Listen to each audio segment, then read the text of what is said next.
A dangerous police chase has a city on edge. Incredibly high speeds. They're chasing a wanted murder suspect. Somebody's gonna go right against that truck. But a brave Good Samaritan intervenes. He realized he had to make a move. You don't think of the cost, you just react. And later, a thief meets his match. I got him roasted tied to the street. What? I thought, what have I stepped into? April 6th, 2021. It's early on a Tuesday evening in Southern California, and a wild police chase is underway. It was one of the most dangerous SoCal pursuits in recent memory. So this chase starts in San Diego County, which is over 100 miles from where it ended. The long chase begins when police try to corner a murder suspect. What prompted this pursuit was that you had sheriff deputies looking for this murder suspect. And then when they catch up with him, he fights with them and gets away. And they start to chase him through Los Angeles for over 2 hours. He drove around for hours across 4 counties. As news cameras trail his every move, the runaway murder suspect hits speeds up to 90 miles an hour. I was just wrapping up my day when I get an alert that there's a pursuit happening in Southern California, and I immediately turn on the news. This individual is weaving in and out of traffic. He's going at extremely high speeds, almost as if he's taunting the police to follow him.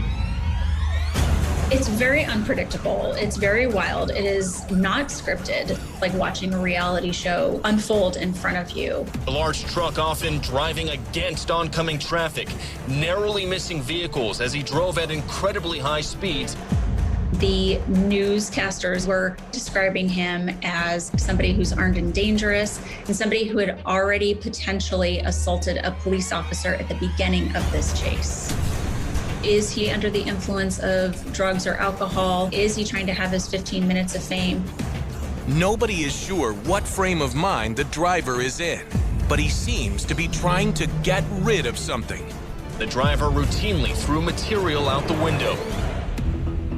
Local semi-truck driver Ahmed Shaban is looking forward to the end of his shift when he first hears the sirens. He's at the intersection of Holt and San Antonio in Pomona. And the unfolding drama passes right by him. I was speaking on the phone to one of my friends. Hey, there's a guy being chased by like 50 cops. He's like, yeah, he's on TV. They've been chasing him for a couple of hours and he killed somebody. He was doing 50, 60. That's insane. There's people crossing the streets. There's intersections. He's not stopping at red lights. Ahmed fears that people are going to get hurt or killed, so he decides to make a very risky and bold move. I was telling my friend, he's right next to me. He's like, just stay away from the street. I'm like, you know what? I'm gonna get this guy. I'm gonna stop him. Ahmed pulls his rig up to the intersection, hoping for the opportunity to cut the runaway driver off. Somebody's gonna go right against that truck. And the fact that this driver was putting himself and or his rig at risk is pretty brave. He already knows that the police are chasing a murder suspect, and he's trying to do the right thing. He saw me starting to block the intersection, so he gunned his truck, trying to go around. So I gunned mine to stop him. That's when things come to a dramatic halt. The runaway pickup truck smashes right into Ahmed's rig, and it's all caught on his dashboard camera. I was lucky because he just got out of the gas station and turned, and he already got up to 34 miles per hour. So in that little distance, he gained that much speed. Ahmed is stunned and has a knee injury, but calmly climbs out of his rig. As soon as I opened my door, cops started coming over yelling, come here, come here, come here, run, run, run. Dozens of police cars swarm in and order the wild driver to surrender. Immediately, they're giving orders for the suspect to get out. The suspect is on the ground and he's got guns pointed at him. Police have to approach this vehicle very, very carefully because they don't know if this suspect is armed and he wants to go out in a blaze of glory or not. So he's going to go right against that truck, and he hits the truck. That might be it. I didn't expect him to hit me. My plan was to block the whole intersection, get him, boxed in. That's it. When Ahmed first sets eyes on the driver who has just run into his truck, he's furious. I was going to get out and I was going to go get him out of his truck. But with police lasers trained on him, the man is handcuffed within seconds. I think within the frame of 30 seconds, there was 360 degrees cameras. The suspect gets on the ground and pretty quickly is drug off and taken into custody. The U.S. Marshals confirm it is Michael Caleb Reed, the suspect they've been looking for. The murder suspect police have been chasing for hours is no longer on the run. But this drama isn't over yet. To everyone's shock, a female sticks her head out of the truck's window.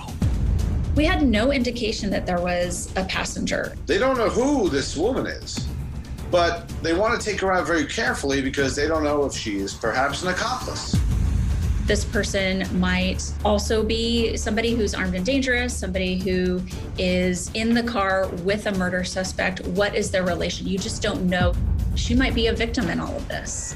This makes a very precarious situation for the police to be in. They have to take this one step at a time. Police yell at the woman to put her hands in the air. Then they ask her to slowly back away from the truck. So they're being very careful as they remove her from the vehicle, backing her up away from the vehicle as they have her at gunpoint. The unidentified female passenger is questioned, then released. She tells reporters she's a friend of the driver and claims he picked her up earlier in the day for a drive to Los Angeles. I guess she got nothing to do with what happened. They handcuffed her and then a couple minutes later they released her. It turns out the driver, 36-year-old Michael Reed, isn't just wanted for murder. He already has a long rap sheet. He has a rape, he has car stealing, a lot of things. So he had to be stopped. Reed is charged with carjacking and reckless evading of a police officer. And the video of the wild chase to capture him quickly goes viral. As chases go, this really was something to see. High speeds, risky moves. When he saw that suspect vehicle passing right by here tonight, it was just kind of wired in him. It was his instinct. He realized he had to make a move and take that driver out. People in the street just driving say, thank you for stopping the chase. People are honking for me.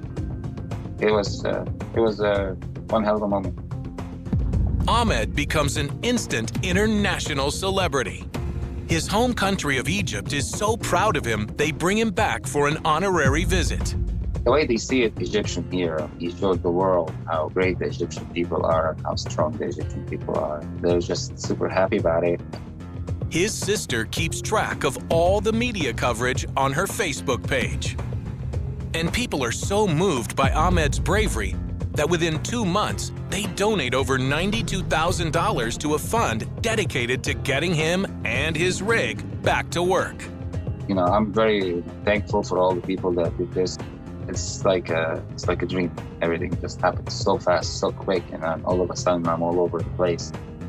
For Ahmed, one of the most rewarding moments comes when the family of the man the runaway driver is accused of murdering reaches out to thank him. His family, his wife, and his kids reached out to me and many thank you, and they've been trying to get him for a while. And though Ahmed is proud of his quick thinking that day, he modestly credits his bravery to his experience in the armed forces. It's my military training. I served in the Egyptian military, and we have this thing, it's called protect human life at all costs. So you don't think of the cost, you just react. We'll do this again, absolutely.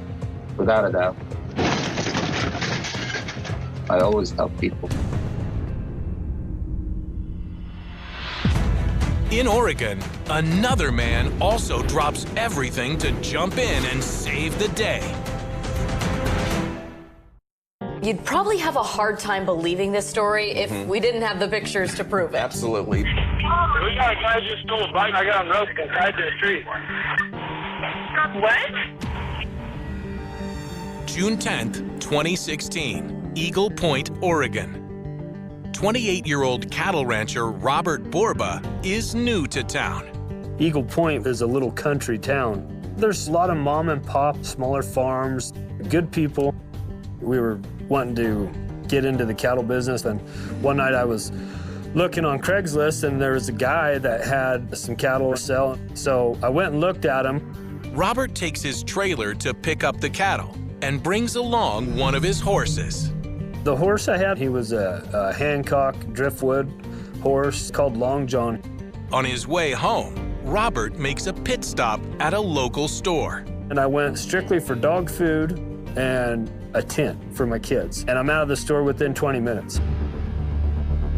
I'm coming back out, and I hear this lady screaming, "Stop him, stop him, he stole my bike."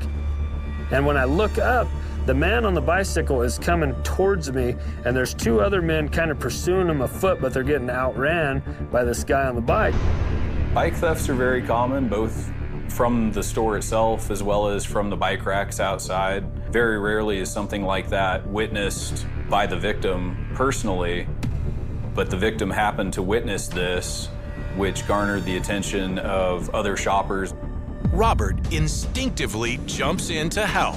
I'm like, yeah, I can T-bone him and I can cut him off, and I'm pushing this cart. Well, I got 100 pounds of dog food in it and a tent, and so I'm not very fast. But as he comes by me, and it just clicked, and I thought, I'll just run him down and rope him. Riding and roping, it's natural to me for what I do for a living and participating in rodeos. So to me, it wasn't anything out of the ordinary. I thought, well, you can't outrun Long John, so we'll just run you down and stick it on you. So I jumped the horse out. He'd already gone maybe 180 feet on the bike. He's going as fast as he can go on the sprocket of this 10-speed bike. He's already moving. He's not really looking behind him because he thinks he's getting away. With his two dogs, Hash and Mac, joining in on the chase, Robert's adrenaline is pumping, and he's not thinking about what he might be getting himself into. When people step in to stop crimes on their own, they're putting themselves in a lot of danger because you don't know the level of violence that the perpetrator could try to enact onto you. So you have to be really cautious. What if he had a gun? But I don't think that that even crossed his mind. He had the opportunity to do something, and so he did. And in his mind, this could be this person's only mode of transportation, and stealing ain't right. If it was my wife or any of my family, if they were the one having something stolen from them, I would appreciate if somebody stepped in and helped them. So in the blink of an eye, Robert and his horse, Long John, and the two dogs are hot on the thief's trail. He stood no chance, no way. This horse would outrun a man on a bike or a foot 99% of the time. You're gonna have to be really, really fast to beat one of these horses at a dead run. He looked over his shoulder and he sees me. I think he put it together like, oh crap, this guy's here to catch me. He kind of like, what in the heck is going on? He leaves the bike. He like throws the bike down and goes to run, and he's gonna continue on afoot. I know he had to have been pretty damn nervous. He's not the only one. Long John isn't at all sure about this chase. The cars around him were new. Everything was a complete shock to him. He was kind of spooked. First time he had been rode on blacktop. He kind of moves a little faster than I needed him to. But Robert is determined to chase the thief down. So he does something that shocks everyone who is watching the scene unfold. He pulls out his lasso. A lasso is definitely an unexpected weapon to apprehend this criminal. It's definitely something that you would see more in like a Western movie or a TV show. I had the rope down and in my hand ready, but I didn't swing it until I got right up to him, till I was within range. I was probably 20, 30 feet from him, and I swung twice. Now, the situation is tense. This could turn deadly if the perpetrator has a weapon on him. With the robber still trying to escape, Robert swings his lasso in the air and takes aim at the bike thief. I rope him, and the rope goes around his neck and one arm when I catch him. And in Robert's words, he roped him just like you would a cow. He's asking me, who are you? Are you the cops? Or what are you doing? Are you a sheriff? And I just stayed quiet.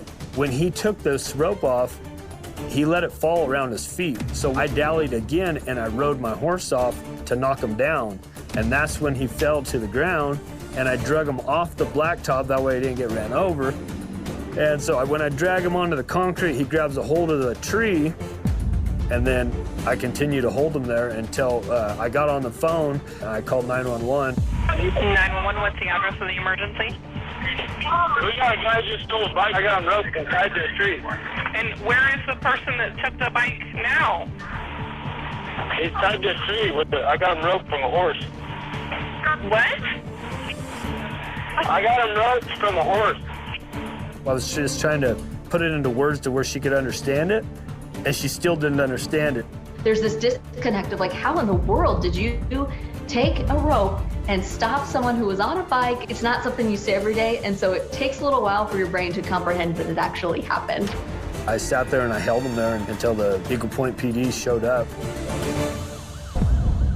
Within minutes, Patrol Officer Chris Adams is on the scene. I just happened to be fairly close by. When we're getting updates from the dispatcher, we're getting it third or fourth hand, and we have to kind of take it with a grain of salt. But no, when I got there, he surely had been lassoed and was hanging onto a tree. I thought, what have I stepped into? Stunned by what he's seeing, Chris pushes his way past the crowd of onlookers. Fortunately, a lot of the bystanders had stayed back and were not trying to engage the subject at all. My first act was to go ahead and get him secured. He definitely knew the gig was up, and he wanted no part of Robert, his horse, or that rope. He had no fight in him at all. I applied handcuffs to him. He was placed into custody and seated in the back of my patrol vehicle until we could get statements from everybody else and really identify what had transpired. When the officer had got there, I asked him, I said, first off, how much trouble am I in? Right place, right time today, huh? Yeah, I guess so. You hear stories of people trying to do right and they end up being the one that, gets in trouble. He laughed at me and he said, you're not in trouble. You're not in trouble one bit. It was just like, wow, I gotta shake your hand. It was pretty impressive to come up on and just see the whole scene as it was when I got out of my car. But it was a very appropriate use of force given the situation. I really had to commend him for taking the action that he did because it prevented the loss of this woman's bicycle. The bicycle went back to her right there at the scene, fortunately without much damage. I think they really would have liked to have laughed, but they were real professional and they did their job first. And then after they had took care of him, that's when I got to see him kind of laugh, about the situation. All right, Robert, thank you very much. I appreciate you, and thanks for stopping and helping out. You really laughed at that cat while he was riding? Yeah. No, he was running. Because he dropped the bike. I hand of a man that's amazing. The suspect is identified as Victorino Ariano Sanchez. He's charged with theft and sentenced to 5 days in prison. He was from California and was likely traveling on the I-5 corridor. We have a lot of transient traffic. This is somebody just passing through a town and isn't a part of the community. At the scene, the owner of the bike thanks Robert profusely. After everything had kind of settled down, she had told me thank you and how happy she was that I was there, and she told me she doesn't have a car, so her bike is her transportation, so it really would have put her in a bad way without that bicycle. And after one of the bystanders calls the local news, Robert becomes a local hero. They relayed that the cowboy that had lassoed someone, and they were going to send us pictures. This is not something that you hear of often in Southern Oregon. As soon as we had the pictures, we shared them out before we even started covering the story. You'd probably have a hard time believing this story if we didn't have the pictures to prove it. Absolutely. He's being called the Lone Ranger and the John Wayne of Southern Oregon. But tonight, NBC5 News is learning more about the mystery man in these photos that have gone viral. And that took on a life of its own when people saw those pictures and started retweeting them. And so to this day, that is actually the most watched video for the news station in over a decade. People love the idea of this cowboy hero coming in and saving the day. It was easily in the top 5 of stories that I've covered in my career. After it had made it on the news, that's when people started calling. And then they would ask you, hey, are you that guy? Are you the guy that caught the bike thief at the store? And we got friends that seen the footage on news in Peru. The town gave me the honorable award and asked me to be in the parade. I was excited. So I got to have my 3 daughters, you know, they rode through the parade with us. They loved Robert Borba. They had the sign in front of him that said, hometown hero, roping cowboy, Robert Borba. He just became this household name. I think this story shows that there are so many people who would step up and do the right thing. It was something that I'll remember for a long time. So anywhere we go, my kids like to say, oh, my dad, he roped the bad guy at the store that stole the bike, you know, and then I tell the story. When a Good Samaritan intervenes in a chilling crime, dragging a young woman. He's pleading with this guy to leave her alone. Things take a terrifying turn. Just said, I'm gonna kill you. Tries to shoot him point blank in the head. Witnesses heard a pop. Setting off a massive manhunt. We are gonna find you. And coming up later, another act of bravery on Valentine's Day. When I saw him, like he was gonna grab a gun or a knife. This guy decides to take action. There was so much blood on the ground. And this story has a surprising twist. I did 13 months, but honestly, I'm grateful. Chilling surveillance video. Dragging a young woman. November 20th, 2015. New Orleans, Louisiana, 4 a.m. A surveillance camera captures a woman stumbling down Mary Street. Seconds later, the scene turns to horror.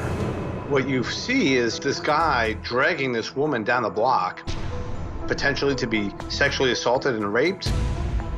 He's trying to force the woman into a car. But at that very moment, a man crossing through the intersection on Margaret Street just happens to see what's going on. He stops, backs up, turns down the street where this man is dragging this woman. He gets out of his car, trying to help this woman out. That's when things get really scary. He's pleading with this guy to leave her alone, and then you're just horrified. Suddenly, the hooded assailant pulls out a semi-automatic gun, turning it on the Good Samaritan. The commotion wakes local residents. I heard a guy yelling outside, I don't have any more money.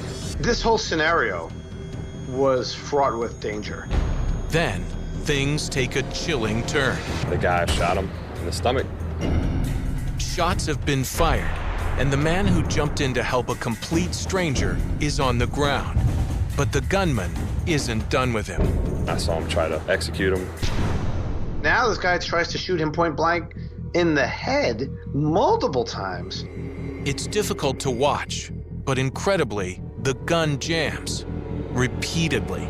Not once, not twice, but 3 times. As witnesses frantically dial 911. Got witnesses stating that they heard a pop. Gentleman shot 1 time in the stomach. The gunman gives up and flees the scene in this SUV. The woman who he violently dragged down the street appears to be in a state of complete shock. Police respond quickly, rushing both her and the man who tried to save her to the hospital.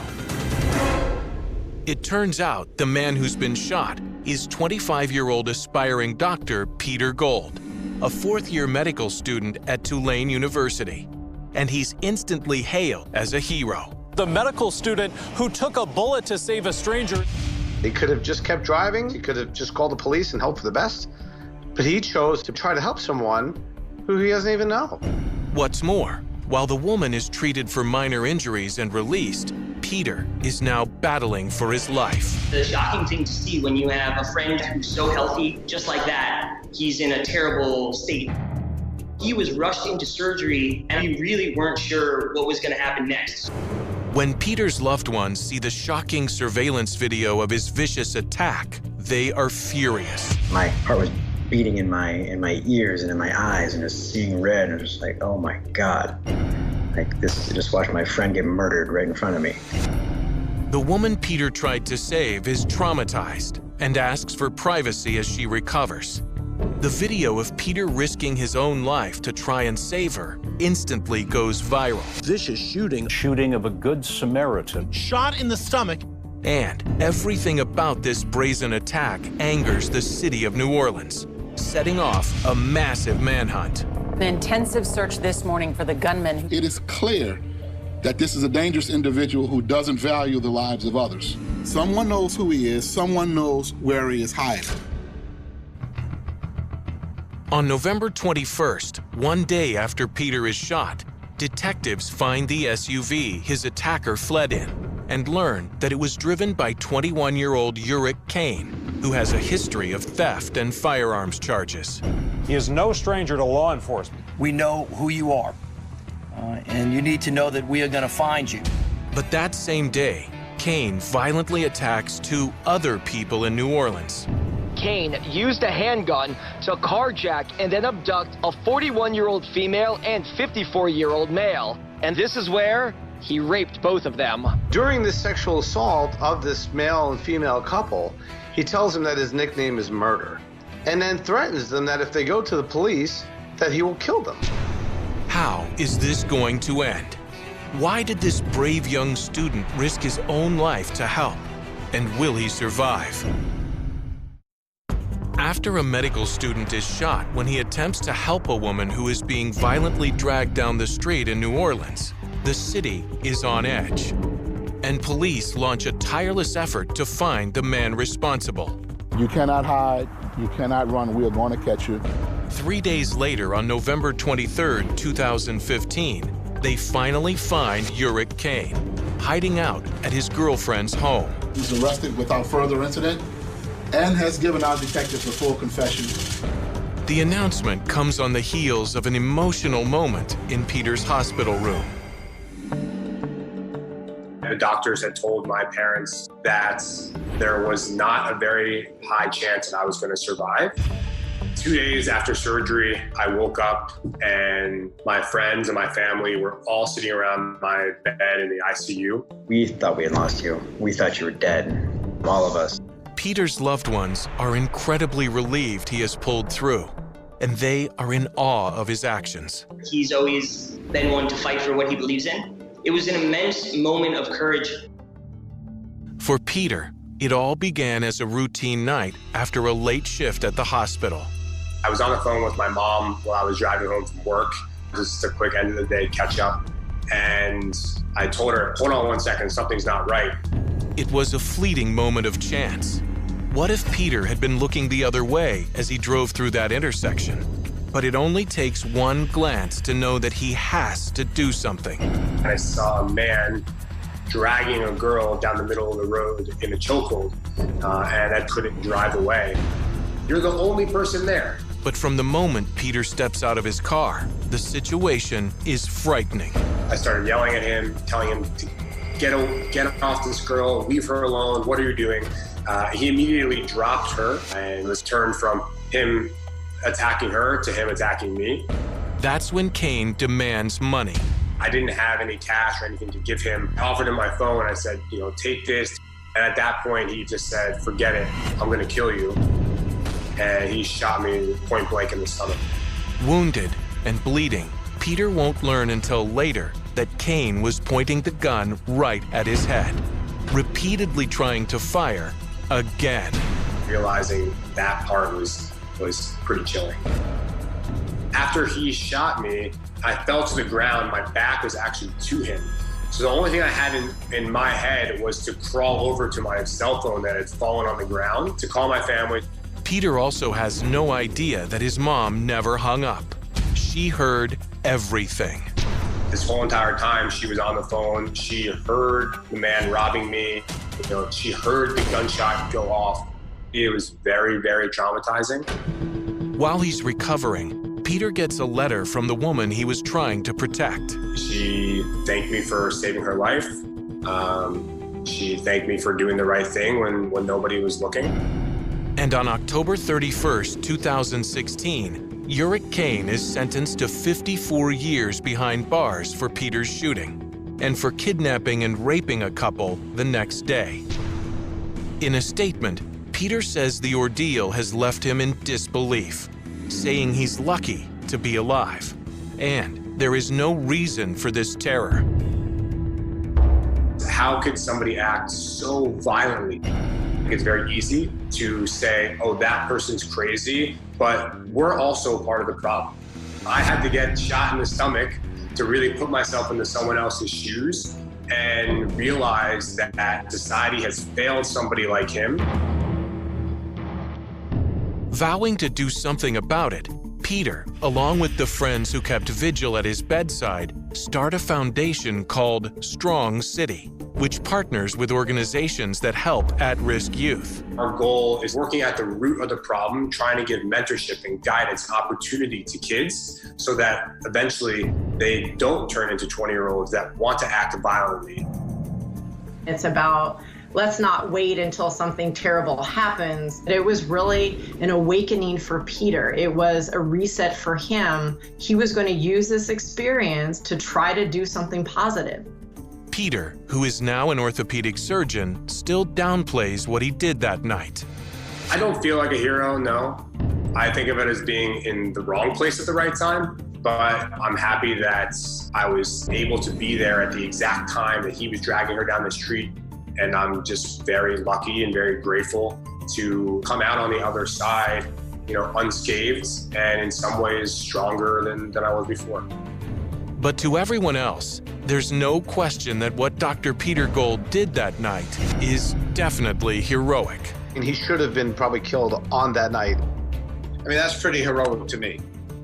He really hasn't been angry about it the entire time. And he could have been. And for you to pull through and be the same Pete that you are, is pretty miraculous.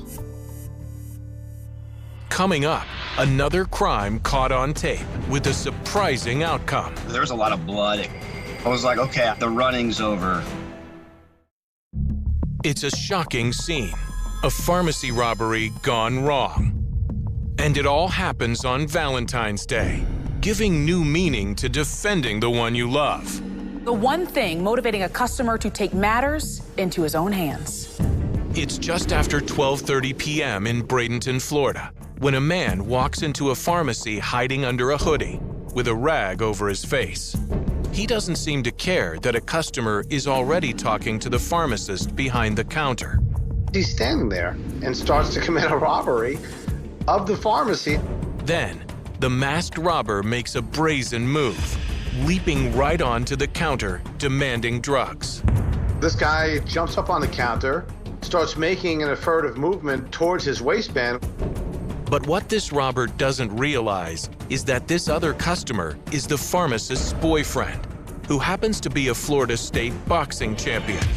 And he's not about to let any danger come to his girlfriend.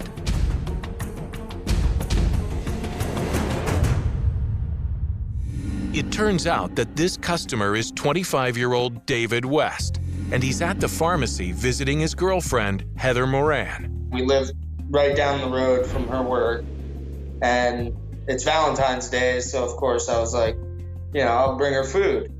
He came in and asked me what I wanted to have for lunch, and then right as I was about to answer him, that the guy came right up behind and got on the counter. It's scary. In just a matter of seconds, a romantic visit has turned into a terrifying situation. When the robber demands drugs, neither Heather or David can believe what's unfolding right in front of them. At first, I thought it was a joke. The guy was like, no, this isn't a joke. Give me all your effing oxycodone. He reached down into his pocket and kind of like made the shape of a gun. And that's when David takes action.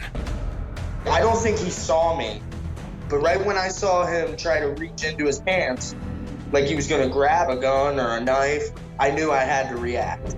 Stood up and I went at him. David said something like, hey man, you don't want to do this. David didn't want to fight, he didn't want to hurt the guy, but he wanted to stop the guy from coming at me. David lurches forcefully at the robber, I didn't jump on him because I didn't know if he had a weapon. So I was going to try to grab him, subdue him, first and foremost. As the two men wrestle, banging into pharmacy displays, the robber's shirt is pulled right off his back. I had no other choice. I started throwing punches. It was pure instinct. There's no way in hell I'm going to let him get my girl. This boyfriend, he just takes action and starts to fight with him and takes him to the ground, which is super dangerous. He really doesn't know if this guy's armed or not. But this boxer isn't messing around. His punches are fast and furious. It took like 4 of them, you know, and he was unconscious. I kind of felt sorry for the guy. As Heather dials 911, David keeps the knocked out robber pinned to the ground. When he came back to, that's when I had to like put him in full mount, holding his hands down.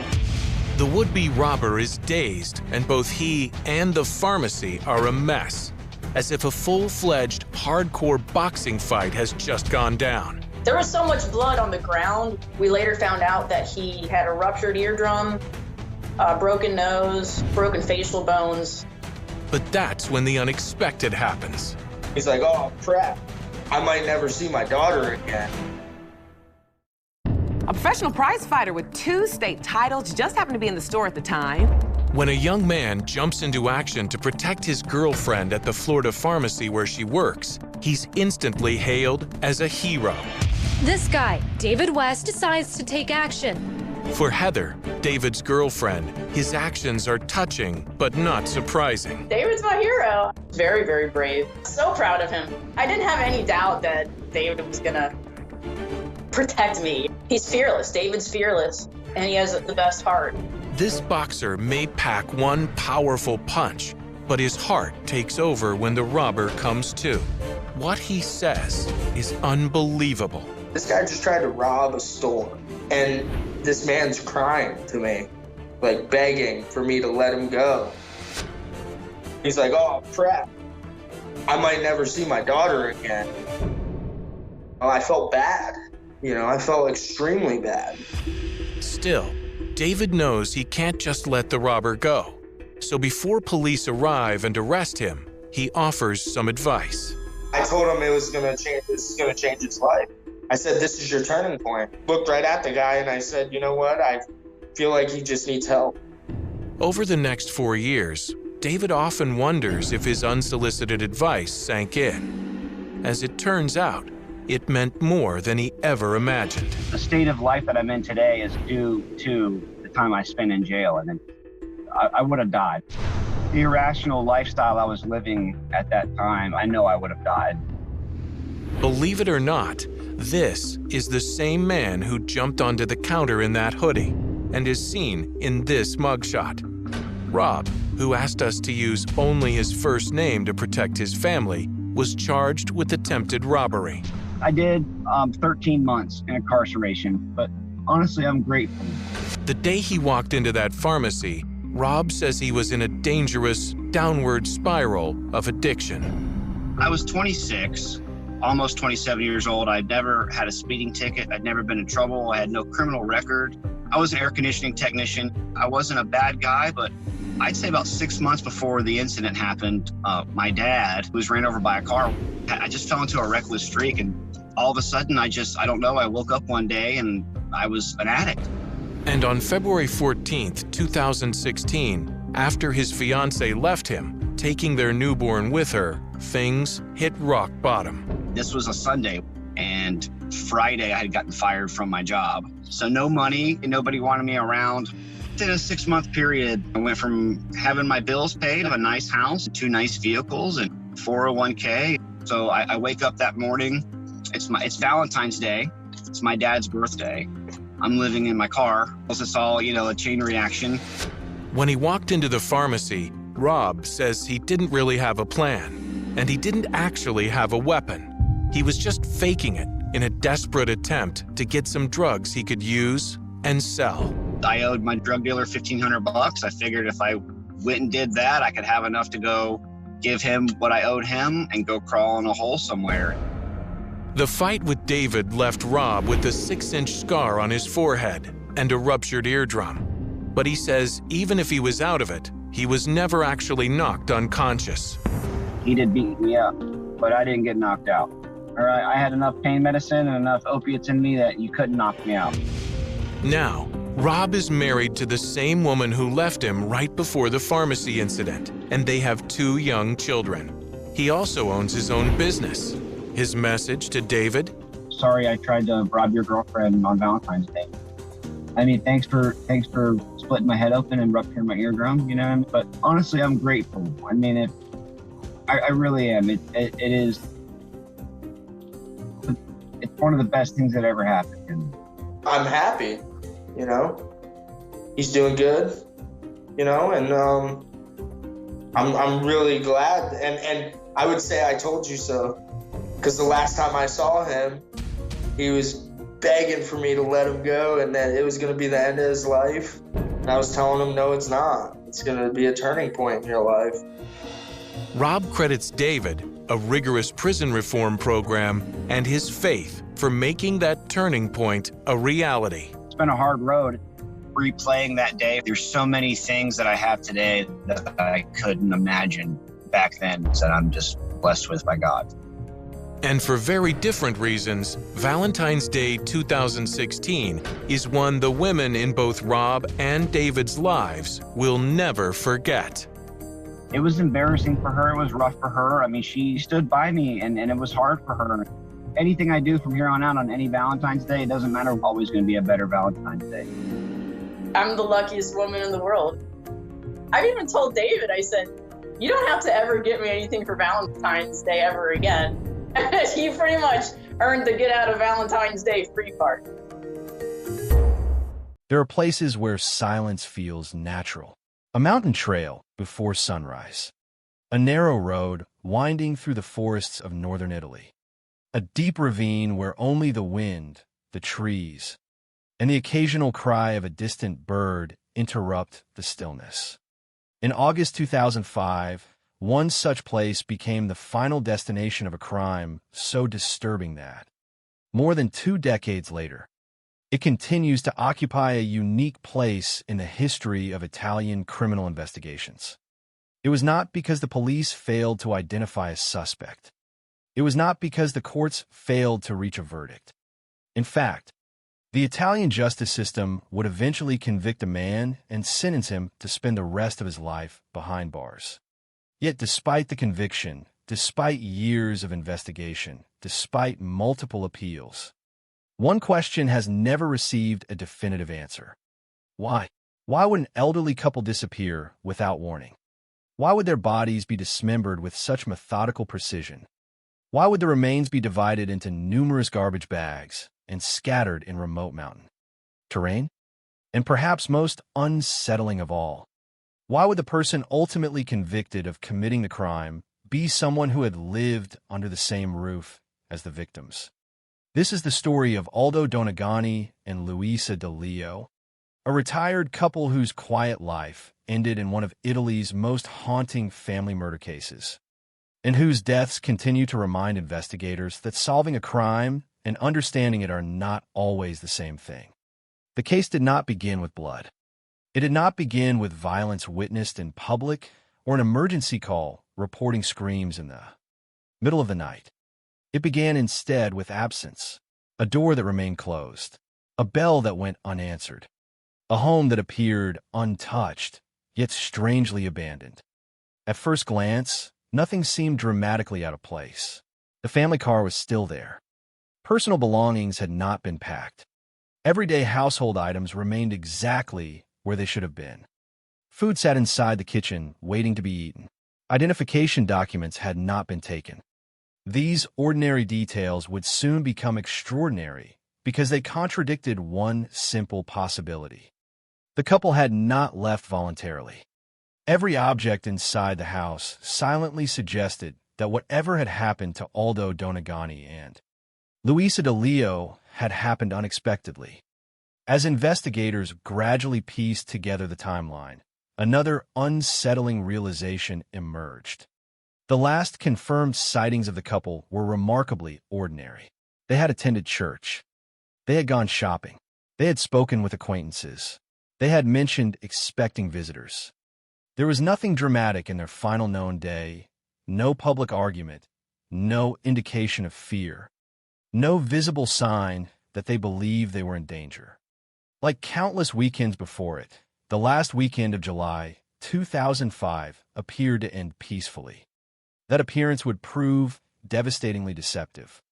Days later, as concern over the unexplained disappearance continued to grow, investigators searched for explanations that could fit the available facts. Perhaps the couple had suffered an accident while traveling. Perhaps they had unexpectedly decided to leave. Perhaps robbery had escalated into violence somewhere away from home. Each possibility was examined carefully because, in the early stages of a missing person investigation, certainty is rare and assumptions can be costly. Yet each theory gradually weakened under the weight of ordinary facts. There was no financial activity suggesting travel, no indication that valuables had been stolen, no evidence of overwhelming debt, no convincing reason for two people to abandon both their home and their identities without informing anyone close to them. The deeper investigators looked, the more the disappearance began to resemble something far darker than a voluntary absence. Then, more than 2 weeks after the couple vanished, the investigation changed forever. A witness came forward with information about a speeding blue Fiat Punto seen driving toward the isolated mountain roads leading to Vivione Pass. The vehicle had nearly collided with another car. What might have remained an insignificant traffic incident suddenly gained importance because someone believed they recognized the driver. That single observation redirected the investigation toward the forests and ravines surrounding Valpaisco, a landscape beautiful enough to attract hikers, yet remote enough to conceal terrible secrets. Search teams entered the area without knowing exactly what they hoped to find. Missing person investigations often end with relief. Sometimes they end with tragedy. Rarely do they end with discoveries so disturbing that seasoned investigators remember them for the rest of their careers. On August 17, 2005, hidden within a deep ravine, searchers discovered approximately 10 garbage bags discarded among the rugged terrain. Inside were human remains. The bodies had been dismembered. Both victims' heads were missing. Alongside the remains were blood-stained tools and shopping bags that investigators later connected to purchases made by the missing couple shortly before they disappeared. DNA analysis would confirm what many had already feared. The remains belonged to Aldo Donegani and Luisa DeLeo. In that moment, what had begun as a disappearance officially became a double homicide of extraordinary brutality. Yet even then, the investigation was only beginning.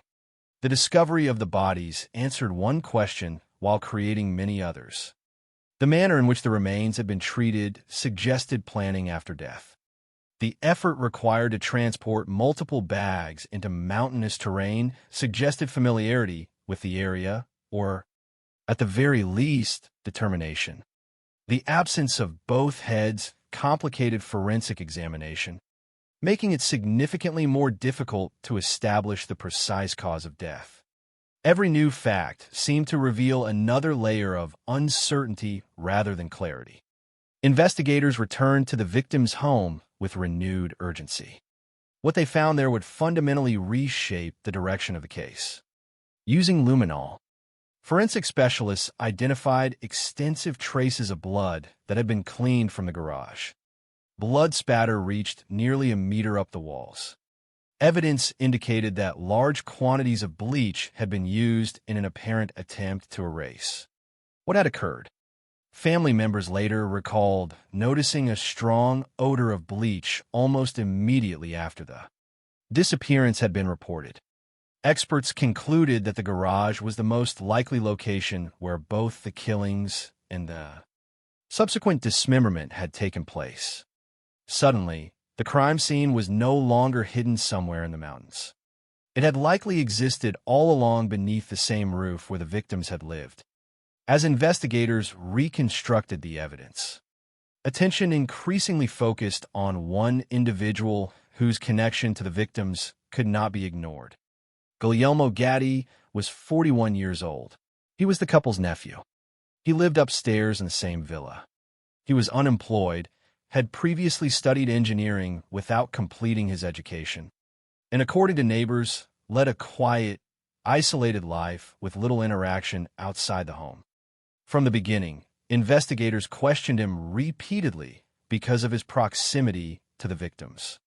Throughout those interviews, he consistently denied any involvement and remained calm. At that stage, however, suspicion alone proved nothing. There were no eyewitnesses to the murders, no confession, no immediately identifiable murder weapon. Like many complex criminal investigations, this case would not depend upon one decisive piece of evidence.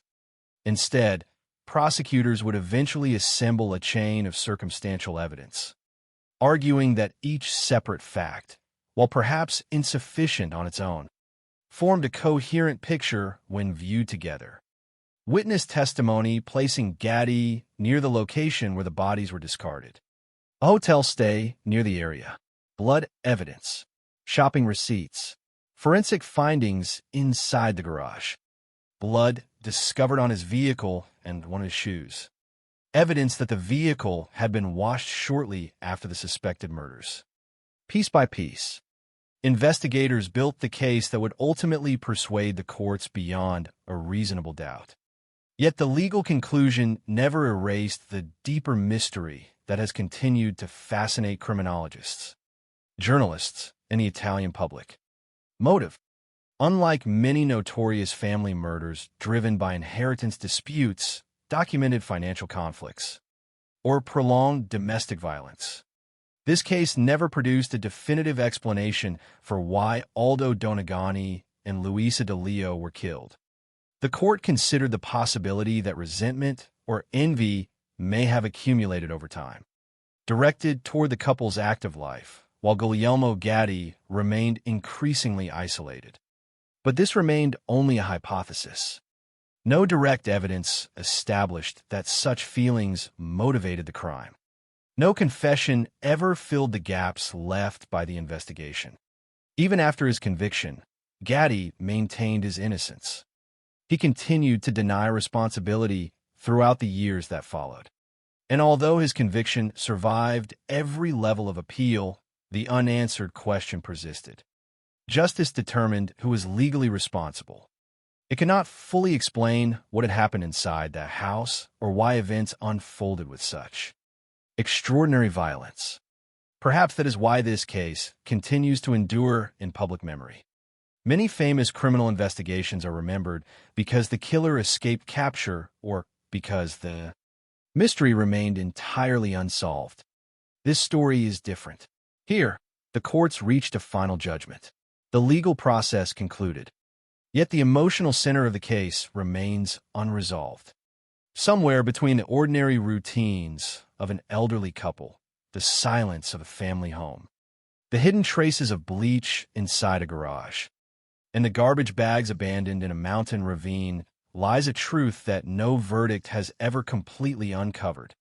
This is not merely the story of how two people died. It is the story of how a family was shattered, how investigators followed fragments of evidence across northern Italy, and how one of the country's most disturbing homicide cases ultimately answered almost every question except the one that mattered most. Why? Long before investigators searched mountain ravines, before forensic specialists illuminated invisible traces of blood inside a garage, and before courtrooms attempted to reconstruct a crime that no eyewitness had seen, there was simply an ordinary home in the Italian city of Brescia. It was a two-story villa that gave little reason to attract attention. Like thousands of homes throughout northern Italy, it represented stability more than mystery, a place where daily routines repeated themselves with quiet predictability. From the outside, there is nothing to suggest that this address would one day become associated with one of the country's most disturbing family homicide cases. Yet, as investigators would later discover, The significance of the house did not lie only in its walls. It lay in the relationships between the people living inside them. Understanding those relationships is essential because this case was never one of strangers crossing paths by chance. It unfolded entirely within the boundaries of a family. At the center of that family were Aldo Donegani and Luisa DeLeo, a married couple whose lives appear to have settled into the peaceful rhythm that often accompanies retirement. Their routines, their home, and their ordinary habits would later become some of the most important pieces of evidence. Not because they revealed how they died, but because they demonstrated how unexpectedly their lives had been interrupted. Aldo Donegani was 77 years old, having spent much of his working life as a steelworker. He had reached retirement after decades of labor in one of Italy's demanding industrial sectors. Steel production is physically exhausting work, requiring endurance, discipline, and consistency over many years. Although the investigation never focused extensively on his professional history, the simple fact that he had completed a career in such an occupation paints the outline of a man who had devoted much of his adult life to steady employment before entering retirement. By 2005, those years of work were behind him. The demands of the factory had been replaced by a quieter existence centered on home and everyday routines. There is nothing in the available evidence suggesting that Aldo sought attention or lived an unusually complicated life. Instead, everything known about his final days reflects ordinary habits shared by many retired people. He attended church, ran errands, and spent time at home with his wife. Those simple routines may seem almost insignificant at first glance. Yet investigators would later rely on them to establish the final confirmed timeline before the couple disappeared. Luisa DeLeo, 61 years old, shared that same quiet life. She and Aldo had built a household together, and according to the available evidence, there is nothing publicly indicating major conflict or instability within their marriage. They had no children, a fact that would later influence both the investigation and the legal consequences following the murders. Without direct descendants, questions surrounding inheritance and family relationships inevitably attracted attention once the case entered the courts. However, investigators found no clear evidence of financial disputes that could definitively explain the crime. What remains instead is the image of a woman whose life revolved around familiar routines. Like Aldo, she attended church, shopped locally, maintained the household, and expected life to continue much as it always had. The absence of children did not appear to isolate the couple from extended family. On the contrary, relatives remained in contact, visiting and arranging meetings in the days before the disappearance. It was one of those planned visits that ultimately transformed concern into the realization that something had gone terribly wrong. The villa where Aldo and Luisa lived was divided across 2 floors.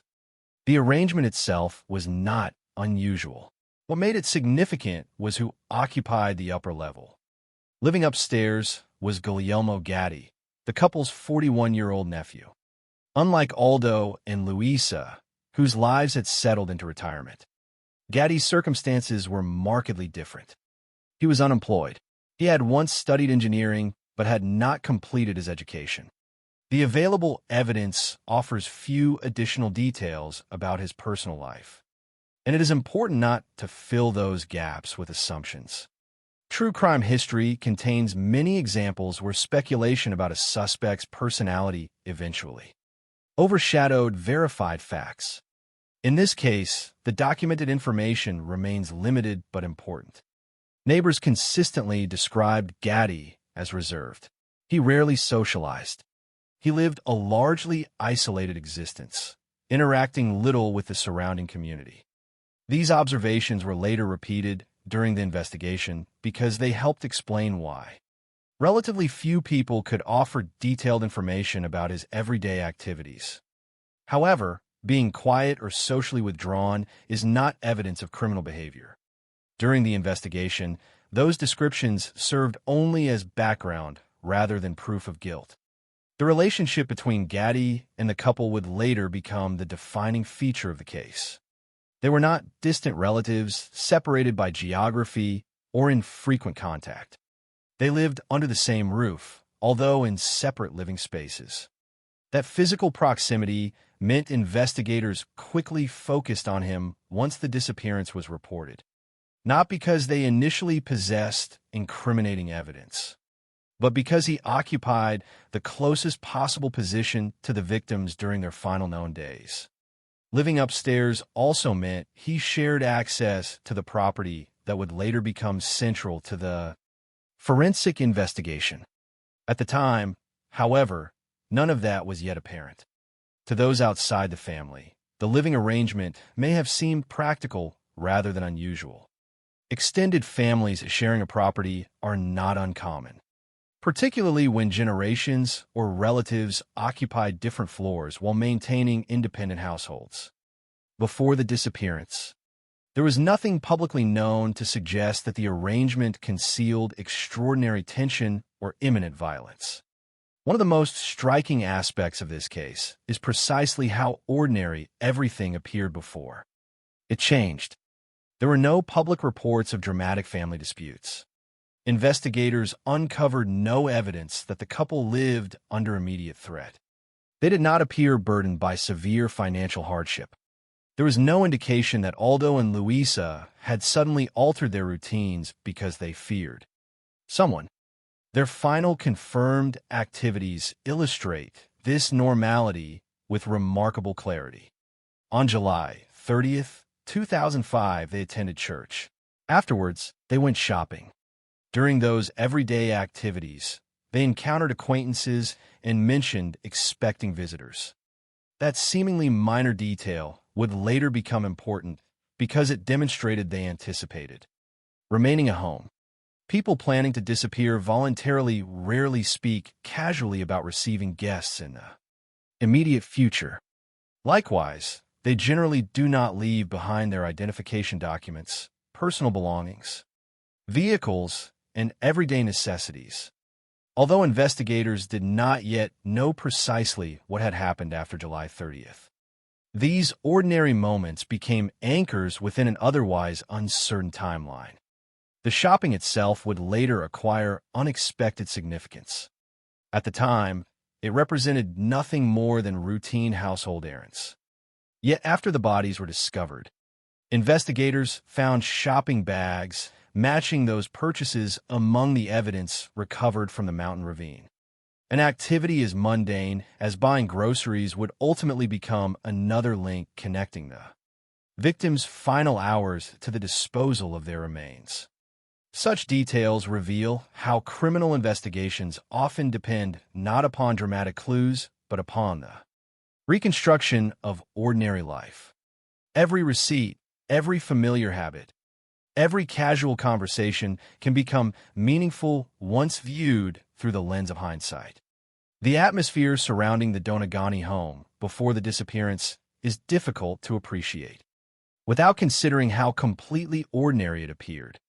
There were no flashing warning signs visible to neighbors or relatives. There were no reports of escalating arguments spilling into public view. There were no emergency calls suggesting violence inside the house. Instead, the investigation began precisely because normal patterns suddenly stopped. Family members expected contact that never came. Planned visits failed to occur. Telephone calls went unanswered. Silence gradually replaced routine, and that silence eventually prompted concern. It is often said that missing person investigations begin with what is absent rather than what is present. In this case, absence defined everything. The victims were missing, yet almost every object associated with their daily lives remained exactly where it belonged. Their Renault Clio stayed inside the garage. Their bicycle had not been taken. Food remained in the kitchen. Identification documents had been left behind. These details would only become apparent after relatives enter the home. but they reflected a deeper truth already embedded within the couple's lifestyle. Aldo and Luisa were not people who appeared likely to vanish without explanation. Their routines were predictable enough that family members immediately recognized when something was wrong. Among those relatives was Luciano De Leo, a member of the Carabinieri and Luisa's nephew. His planned visit on August 1st was not extraordinary. It reflected ongoing family contact rather than unusual concern. Only after repeated attempts to reach the couple failed did the situation begin to shift from inconvenience to alarm. Looking back, it is impossible to identify a single dramatic moment when ordinary life ended and tragedy began. The available evidence simply does not reveal that transition. Instead, investigators were left to reconstruct events from the final confirmed activities of two people whose daily routines had suddenly ceased without explanation. That uncertainty became the foundation upon which the entire investigation was built. Every subsequent discovery, the hidden bloodstains, the bleach, the mountain ravine, the dismembered remains, the eventual criminal trial, would ultimately trace back to these final ordinary days inside a quiet villa in Brescia. Before the crime became one of Italy's most discussed family murder cases, it was simply the home of a retired couple living what appeared to be an unremarkable life. That contrast between normality and unimaginable violence is what continues to make the case so deeply unsettling. Nothing in the public record suggests that Aldo Donegani and Luisa De Leo believed the final weekend of July 2005 would be different from countless others they had experienced together. They attended church, completed their shopping, spoke with people they knew, and returned home expecting visitors in the days ahead. The future they anticipated never arrived. Instead, the ordinary rhythms of retirement ended abruptly inside the very place that should have offered them the greatest sense of safety, setting the stage for a mystery that would challenge investigators, divide public opinion, and leave behind one question that remains unanswered even after the courts reach their final judgment. By the beginning of August 2005, there was still no indication to anyone outside the Donegani household that a crime had occurred.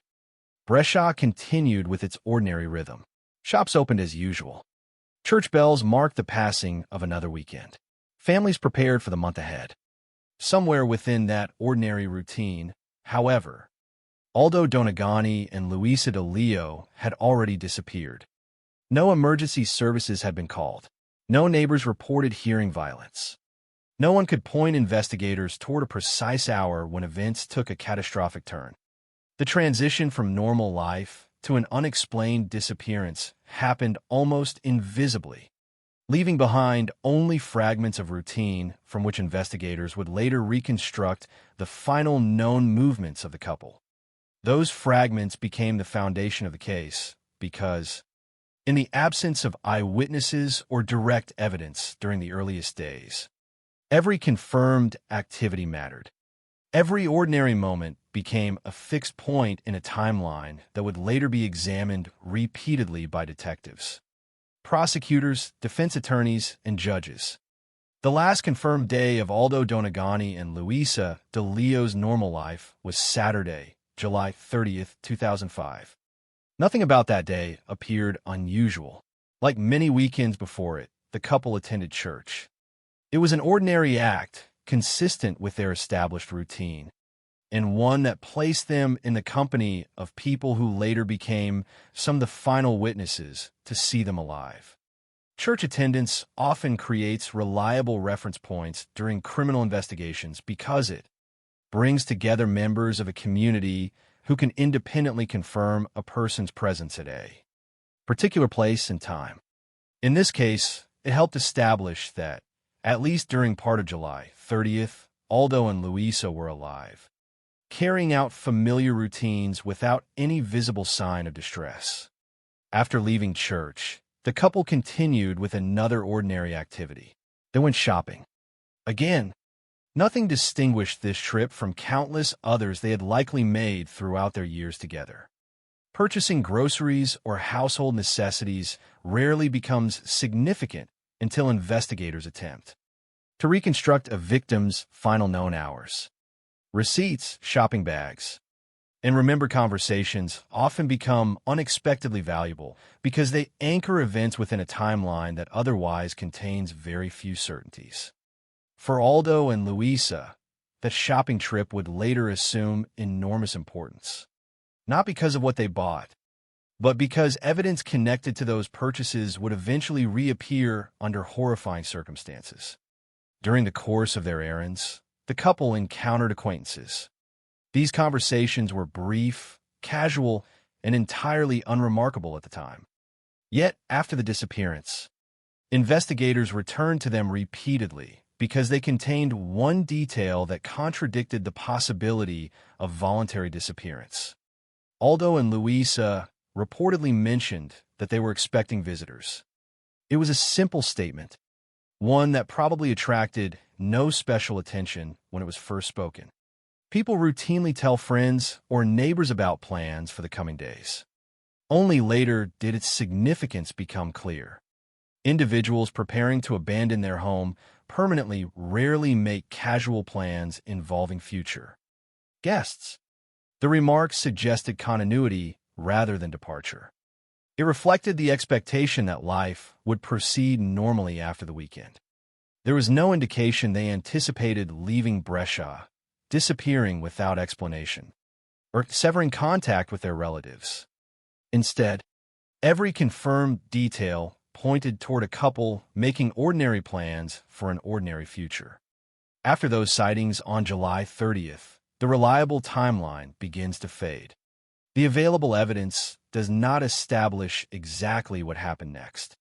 No verified witness observed the fatal encounter. No public record identifies the precise moment when violence entered the house.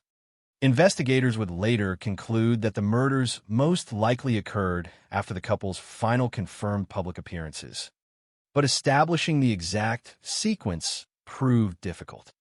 The later condition of the bodies, combined with the removal and concealment of the victims' heads, complicated forensic efforts to determine the precise cause and timing of death. Those uncertainties would eventually become important during the trial, where the defense emphasized the absence of exact forensic conclusions regarding the moment the killings took place. For investigators during those first days, however, an even more immediate problem existed. They did not yet know that a homicide had occurred at all. On Monday, August 1st, concern first began to take concrete form. Luciano De Leo, Luis's nephew and a member of the Carabinieri, arrived at the villa for a planned visit. There was nothing unusual about his decision to stop by. Family members maintained contact with Aldo and Louisa, and this meeting had already been expected. Upon arriving at the house, Luciano rang the doorbell. No one answered. At first, this alone may not have appeared alarming. People sometimes leave unexpectedly for errands or fail to hear someone at the door. But repeated attempts produced the same result. Silence. The house remained closed. The people who were expected to be inside could not be reached. As the minutes passed, uncertainty slowly replaced routine expectation. Luciano's concern increased, not because he had evidence of violence, but because the silence did not fit what he knew about his relatives. Eventually, Luciano encountered Guglielmo Gatti, who lived upstairs in the same villa. Together, they entered the downstairs apartment occupied by Aldo and Louisa. What they found immediately deepened the mystery. The home appeared abandoned, but not in the way people abandon a house before traveling. Everything that suggested ordinary daily life remained exactly where it belonged. The couple's Renault Clio was still parked inside the garage. Their bicycle had not been taken. Food remained in the kitchen, untouched. Identification documents had been left behind. Nothing suggested careful preparation for an extended trip. Equally important, nothing inside the home immediately indicated a violent struggle. The absence of obvious signs of forced entry or visible blood meant investigators could not yet conclude that the house itself had been the scene of a serious crime. Instead, they faced an unsettling contradiction. The occupants were gone, but nearly everything associated with their daily existence remained. Experienced investigators often pay close attention to what missing individuals leave behind. Personal documents, vehicles, money, medications, and everyday necessities frequently reveal whether a disappearance appears voluntary or involuntary. In the Donegani case, almost every observation pushed investigators away from the idea that the couple had chosen to leave. Their car remained unused. Essential belongings had not been packed. There was no sign of hurried preparation or deliberate relocation. The ordinary objects inside the home seemed frozen in place, as though the normal rhythm of life had simply stopped without warning. Once the disappearance was formally recognized, investigators began considering the range of possibilities that typically accompany missing person cases. At that early stage, homicide represented only one of several potential explanations. Detectives examined the possibility that Aldo and Luisa had experienced an accident while traveling or walking somewhere outside the home. Such scenarios are common enough that they cannot be dismissed prematurely. Search efforts and inquiries naturally attempted to determine whether either victim had been admitted to hospitals or involved in incidents elsewhere. Another possibility involved voluntary disappearance. Although increasingly inconsistent with the evidence inside the villa, investigators nevertheless had to consider whether the couple might have left unexpectedly for reasons not yet understood. Missing person investigations demand patience because unusual personal circumstances sometimes emerge only after extensive inquiry. Yet, as more information became available, voluntary disappearance became increasingly difficult to support. Financial records showed no unusual banking activity. There were no indications that the couple had withdrawn significant sums of money before vanishing. Investigators also found no evidence suggesting overwhelming debt or financial crisis that might have motivated them to leave their lives behind. Their personal possessions remained undisturbed. Essential documents had not accompanied them. These facts collectively weakened the possibility that the disappearance represented a deliberate decision made by the victims themselves. Robbery also entered the list of possible explanations. Violent crimes sometimes begin as theft before escalating unexpectedly. However, investigators quickly recognized another inconsistency. Valuable property had not disappeared from the villa. The home did not display the characteristics normally associated with burglary. Nothing suggested that intruders had entered solely for financial gain before removing the victims. With each passing day, the available evidence gradually eliminated one theory after another, narrowing the investigation without yet providing a convincing alternative. Throughout this period, one individual naturally attracted repeated attention from investigators: Guglielmo Gatti. His position within the case did not initially arise because of forensic evidence or eyewitness testimony. Rather, it resulted from circumstance. He lived upstairs in the same villa. He occupied the closest physical location to the victims during the period in which they disappeared. Detectives questioned him multiple times, seeking information about the couple's routines, their final known activities, and anything unusual he might have observed. According to the available evidence, Gatti remained calm throughout these interviews. He consistently denied any involvement in the disappearance and offered no admission that would alter the course of the investigation. At that stage, investigators possessed no decisive evidence contradicting his statements. They continued interviewing him because proximity demanded scrutiny, not because guilt had already been established. Days turned into weeks. Public concern grew. Families waiting for missing loved ones often experience a uniquely painful form of uncertainty. Unlike confirmed bereavement, disappearance leaves hope and fear existing simultaneously. Every telephone call might carry good news. Every new lead could either resolve the mystery or deepen it. For the relatives of Aldo Donegani and Luisa DeLeo, that uncertainty persisted while investigators searched for answers that remained frustratingly out of reach. The house itself yielded no immediate breakthrough. The victims had vanished without leaving an obvious trail. Investigators had established what had not happened. They had almost certainly not chosen to disappear voluntarily, but they still lacked evidence revealing what actually had happened. The investigation entered a difficult period in which every interview, every record, and every reported sighting had to be evaluated with equal seriousness. Most leads would ultimately lead nowhere. Yet somewhere beyond Brescia, hidden among the winding roads and steep mountain terrain of northern Italy, a witness had unknowingly observed an event that would eventually redirect the entire investigation. A near collision involving a blue Fiat Punto had seemed insignificant when it occurred. Like countless incidents on narrow mountain roads, it could easily have been forgotten within days. Instead, that brief encounter would soon become the turning point that transformed an investigation defined by absence into one driven by physical evidence. Until that moment arrived, however, investigators remained trapped between two realities. They knew something terrible had almost certainly happened to Aldo Donegani and Luisa DeLeo. They simply did not yet know where, how, or by whom. The silence surrounding the couple's disappearance continued to grow heavier with each passing day, concealing a truth that was waiting to be uncovered far from the quiet villa where the story had begun.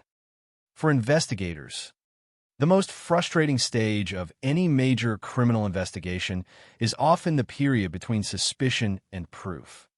By the first weeks of August 2005, detectives had already become increasingly convinced that Aldo Donegani and Luisa DeLeo had not chosen to disappear. The circumstances surrounding their absence simply did not support such a conclusion.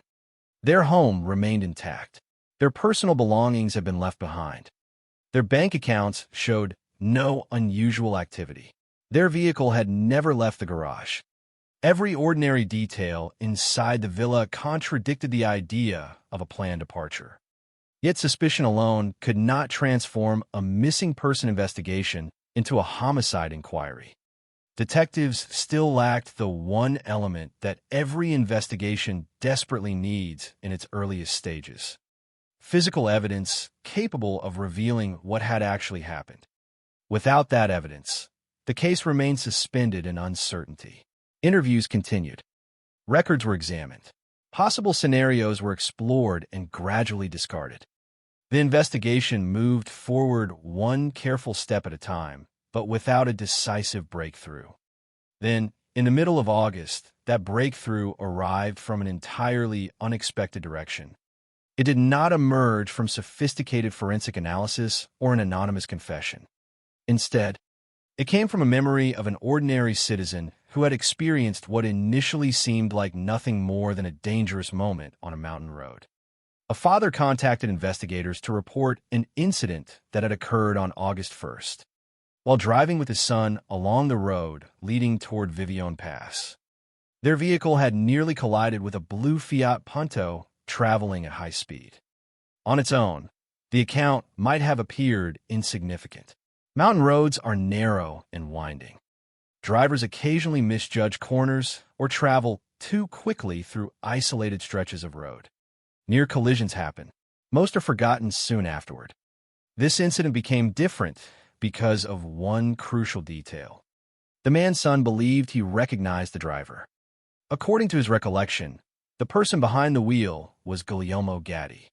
That identification immediately attracted investigators' attention. Until then, Gatti had already been interviewed repeatedly because he lived upstairs from the missing couple. However, placing him on a mountain road leading toward a remote area on August 1st introduced an entirely new investigative direction. Detectives now had a geographical lead that could potentially explain where evidence might have been concealed. They did not yet know what they would find. The witness account alone proved neither murder nor body disposal. Nevertheless, it provided investigators with something they had not possessed before: a specific location deserving systematic examination. Search operations soon focused on the mountainous region surrounding Valparaiso, an area characterized by steep slopes, dense woodland, and deep ravines capable of concealing objects that might remain undiscovered for long periods. The terrain itself presented significant challenges. Rugged landscapes often complicate organized searches because visibility changes dramatically from one location to another. A narrow path can suddenly give way to thick vegetation or sharp drops into inaccessible valleys.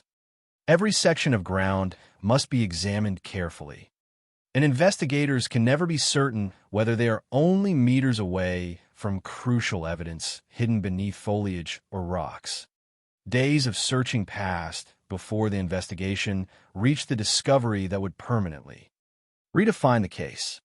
On August 17, 2005, search teams located approximately 10 garbage bags discarded inside a deep ravine. The discovery itself immediately suggested that investigators had found something significant. Garbage bags abandoned in such a remote location naturally demanded examination.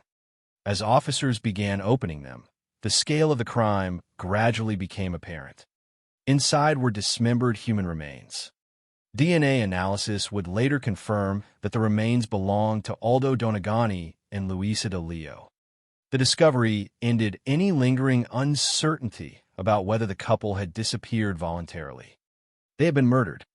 The condition of the remains revealed that whoever had committed the crime had also undertaken the deliberate and labor-intensive task of dismembering both bodies before transporting them into the mountains.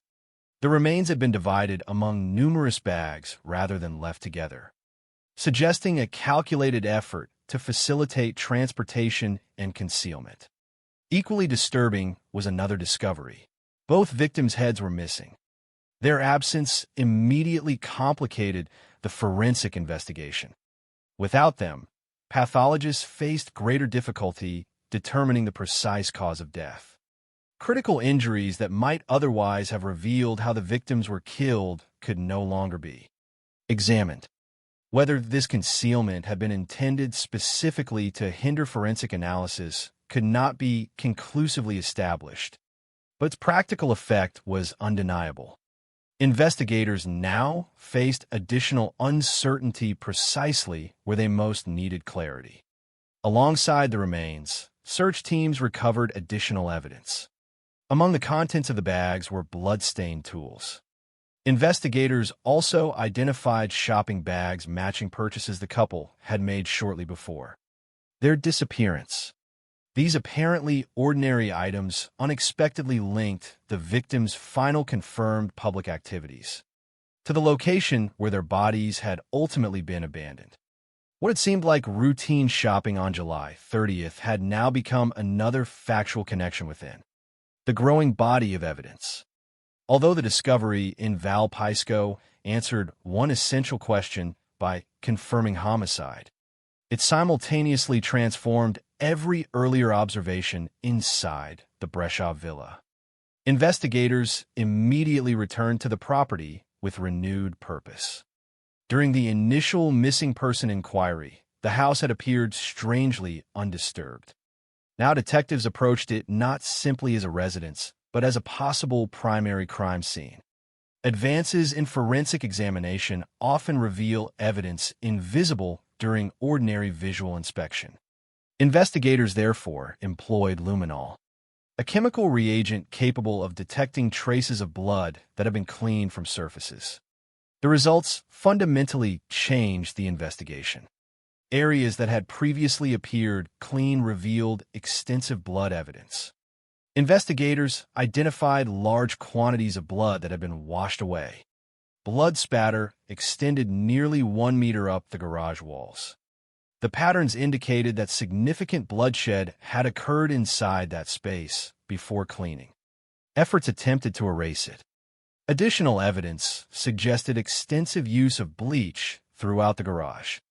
The significance of this finding extended beyond laboratory analysis. Several relatives later recalled noticing a strong bleach odor shortly after the disappearance had first been reported. At the time, such an observation had not necessarily indicated criminal activity.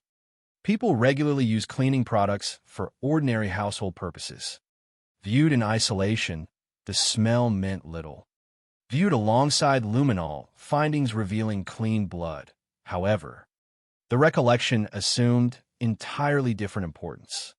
The bleach odor became consistent with an effort to remove biological evidence from the garage.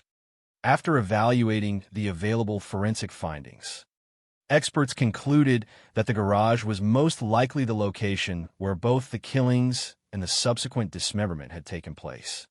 This conclusion dramatically altered investigators' understanding of the crime. Rather than occurring somewhere unknown before the bodies were transported elsewhere, the murders most likely happened inside the victim's own property. The garage that had initially appeared ordinary had concealed the principal crime scene all along. The investigation now shifted from searching for evidence of homicide to determining who had committed it.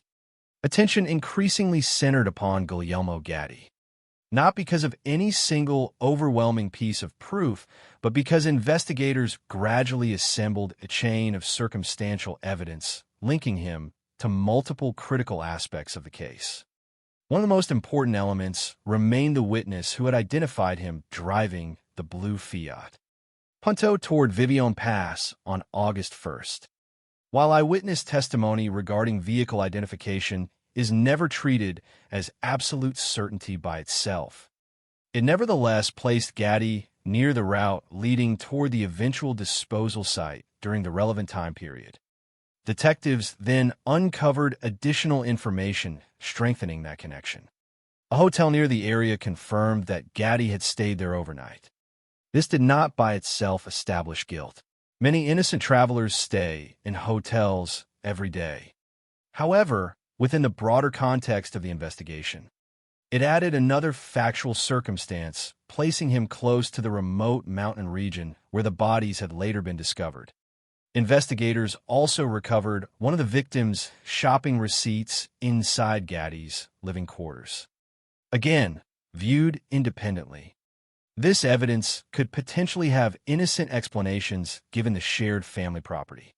Nevertheless, prosecutors later argued that each separate circumstance became more meaningful when considered together rather than in isolation. Forensic evidence proved even more significant. Laboratory examination identified the victim's blood within the garage, reinforcing expert conclusions that it had served as the primary crime scene. Investigators also detected blood inside Gatti's vehicle. Additional blood evidence was found on one of his shoes. None of these findings alone automatically answered every question surrounding the murders.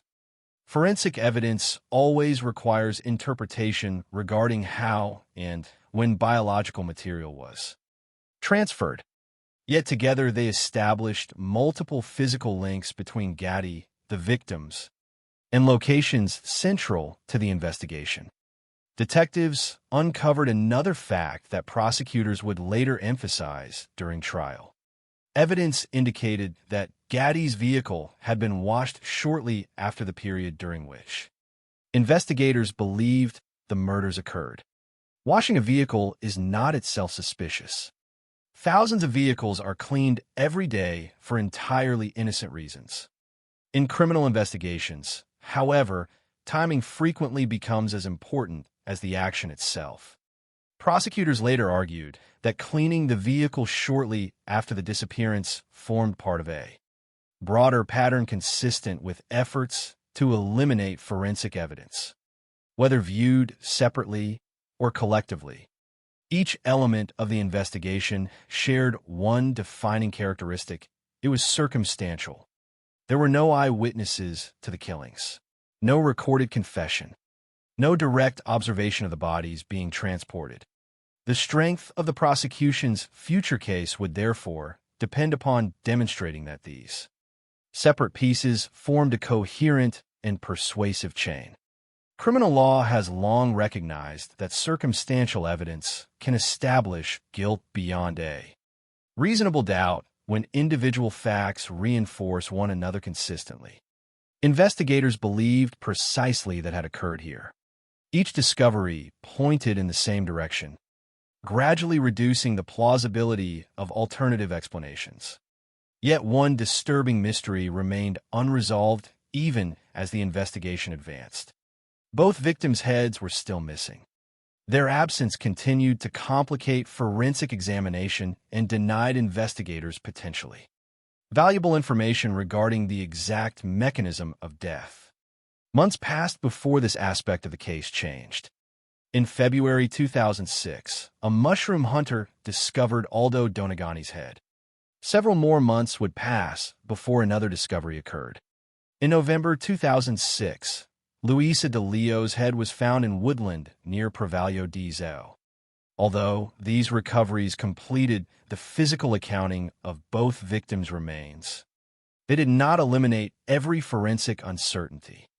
The extended delay between the murders and the discoveries inevitably limited what investigators could conclusively determine regarding the precise circumstances surrounding the killings.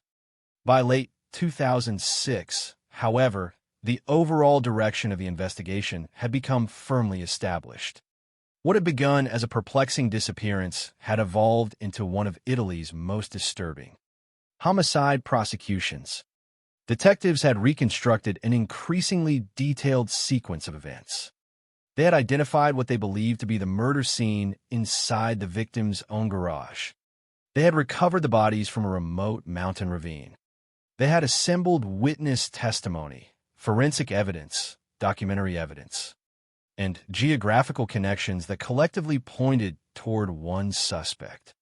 Although significant questions still remained, particularly regarding motive and the precise sequence of the killings, the investigation had reached the stage where prosecutors believed the available evidence justified formal criminal proceedings. The unanswered questions would now move from the mountains and forensic laboratories into the courtroom, where judges would be asked to determine whether a chain of circumstantial evidence was sufficient to establish guilt beyond a reasonable doubt, even in the absence of direct eyewitness testimony or a confession. By the time the investigation entered the courtroom, the central facts of the case had already been established. Aldo Donegani and Luisa De Leo had disappeared after their last confirmed public appearances on July 30th, 2005. More than 2 weeks later, their dismembered remains have been discovered inside approximately 10 garbage bags abandoned in a remote ravine near Valpaisco.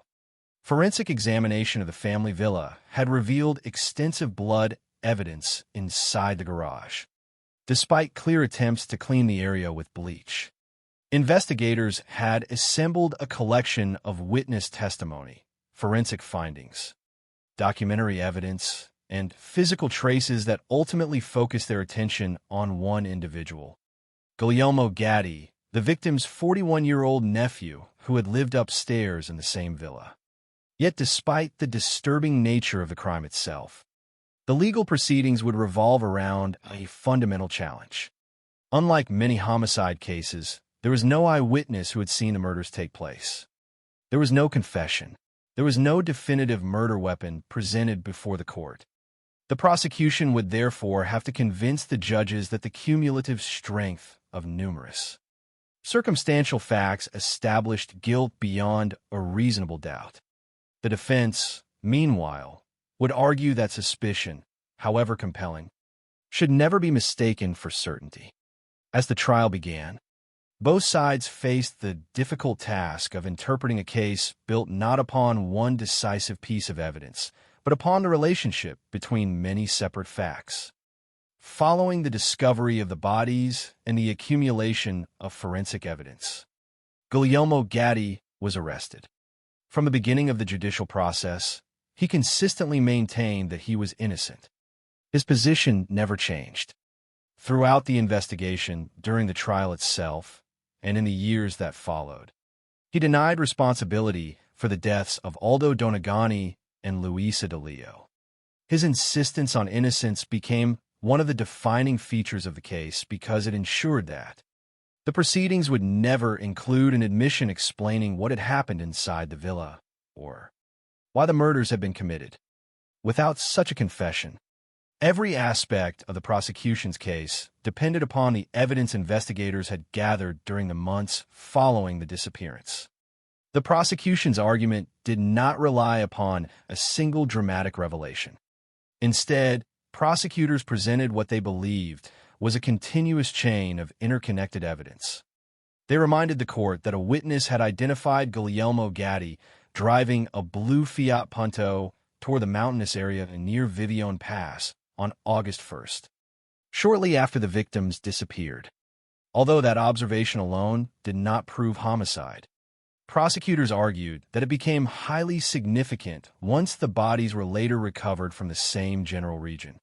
They then presented evidence that Gatti had stayed overnight at a hotel near the disposal site, placing him close to the area during the relevant period. Again, prosecutors did not claim that the hotel stay independently proved guilt. Rather, they argued that it reinforced the geographical connection already established by witness testimony. Additional documentary evidence strengthened that narrative. Investigators had recovered one of the victims' shopping receipts from Gatti's living quarters.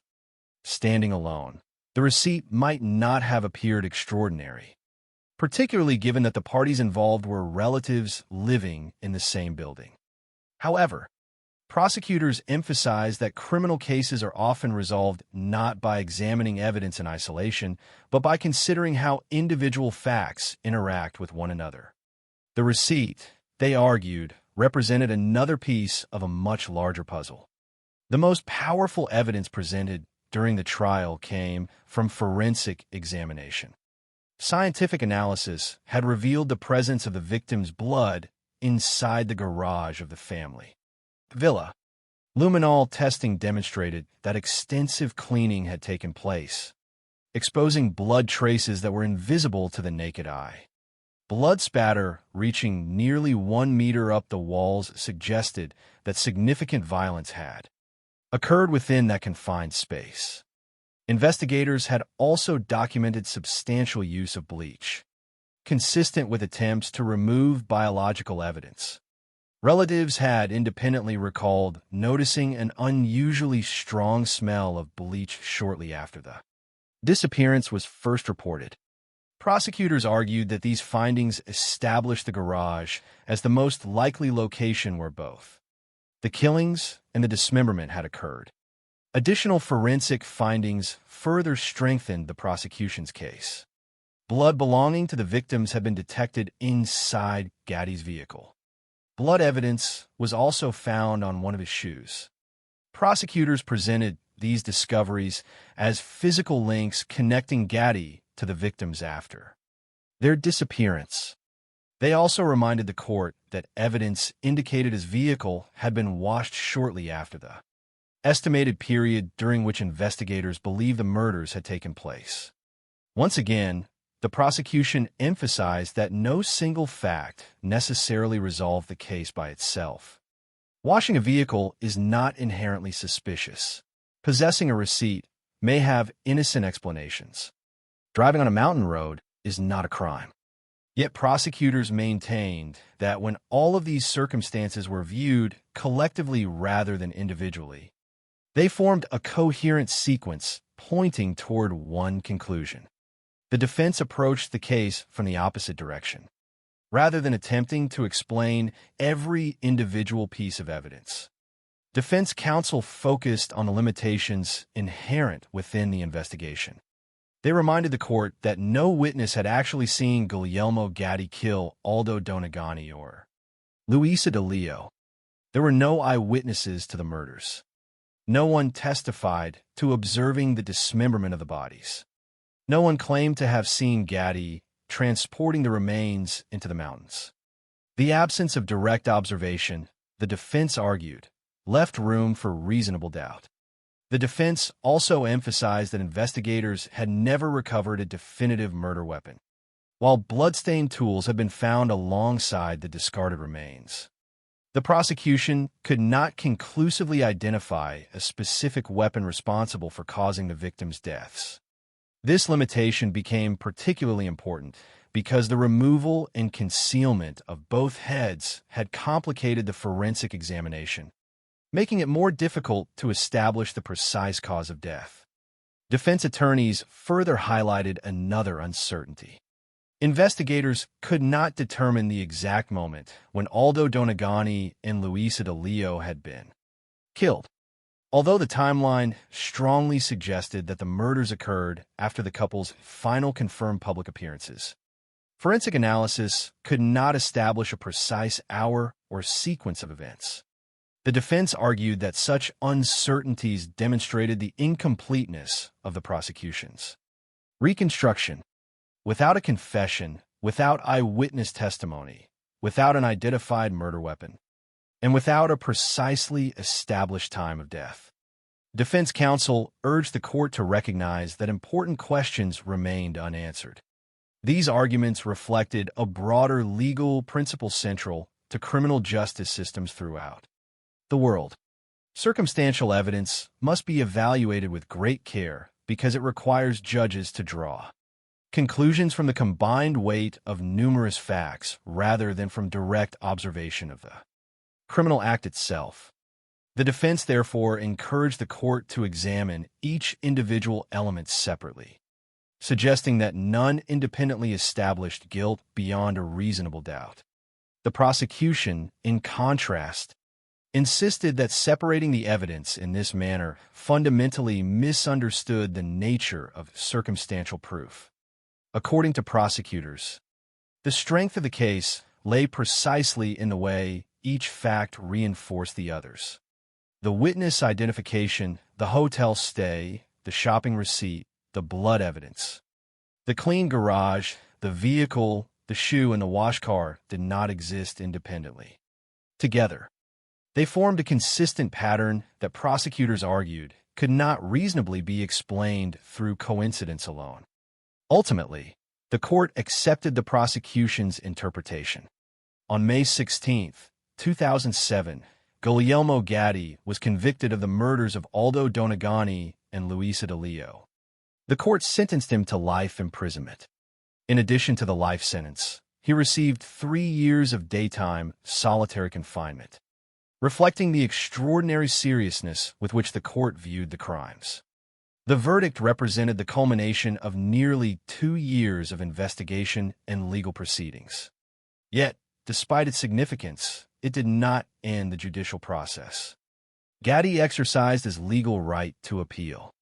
The appellate proceedings required higher courts to review both the evidence and the legal reasoning underlying the conviction. On June 20, 2008, the appellate court upheld the original verdict. The conviction remained in force. Gaddy continued to maintain his innocence, and a legal process continued toward its final stage. The case eventually reached Italy's Supreme Court of Cassation, the country's highest court for criminal matters. Rather than rehearing every factual issue from the beginning, the Supreme Court examined whether the lower courts had correctly applied the law and whether the conviction rested upon legally sufficient reasoning. On February 12, 2009, the Supreme Court rejected Gaddy's final appeal. With that decision, the conviction became final.